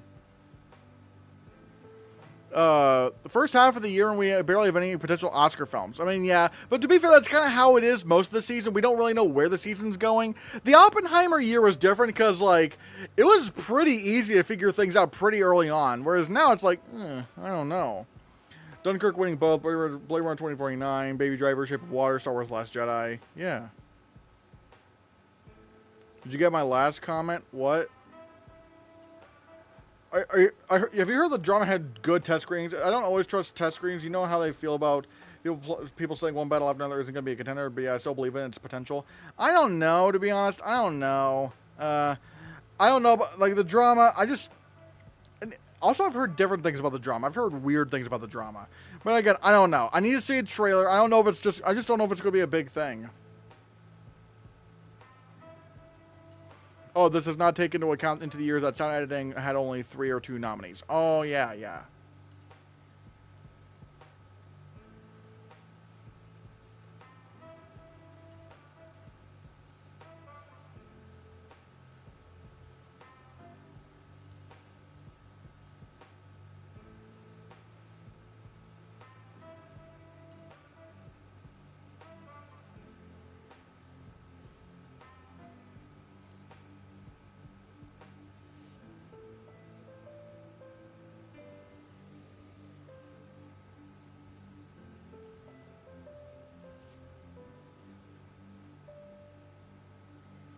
Yeah, I might get ready to hop off here in a bit. And again, we're going to raid someone on Twitch. All right, we're going like any final thoughts? Does anyone have any final thoughts? You should run the Oscars. Oh, I don't know. I mean, ooh. If I ran the Oscars, what I would do is I would immediately split the sound categories again. I appreciate you in the chat for the stream. Have a safe and wonderful week, everyone. You too, AJ. And like I said, again, I'm getting ready to end the YouTube stream, but however, I'm still gonna like be on just a short bit longer on Twitch so that we can raid someone again. So again, go over to twitch.tv/the Hannahcast because again, we're gonna raid someone and it's gonna help the channel a bit. So yay! And follow me on Twitch. Twitch.tv/the Hannahcast. In the future, I'm going to start streaming there a lot more often. Sinners will cook or Avatar Fire and Ash. Yeah. Do you think makeup and hairstyling should be split into two categories? Not really. It doesn't really seem like much of a not really. Yeah, not really. I don't think so because it starts to blend a little bit. At a certain point, it begins to blend. And it's like, I don't know. Like, we already have the Makeup and Hairstylist Guild Awards that sort of split up makeup and hairstyling. It's like, we don't need to get too specific at the Oscars. Because at that point, we start turning into the Emmys where they have like a bajillion categories and a bajillion awards shows just for that. But yeah. Yeah, like I said, guys, we're gonna, yeah, like I said, I'm gonna get ready to hop off, the substance got no hairstyling that needs attention. Yeah, it didn't really have much hairstyling going on, so it's like I said, it's like I don't like having just makeup and hairstyling. I think that's just what it's.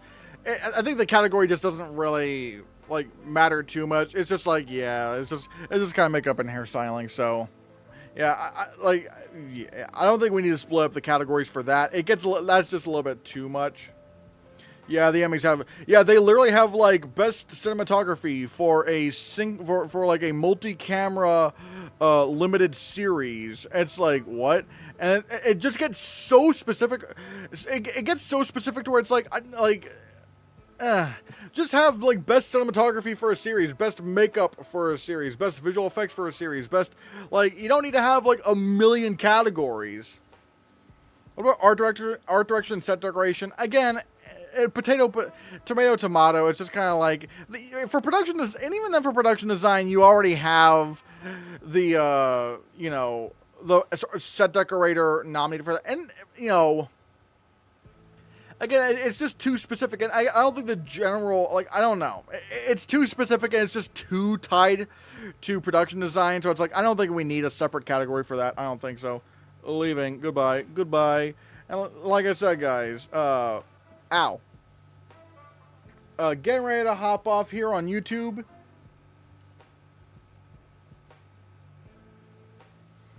But we're going to still go over to Twitch so we can raid someone, alright?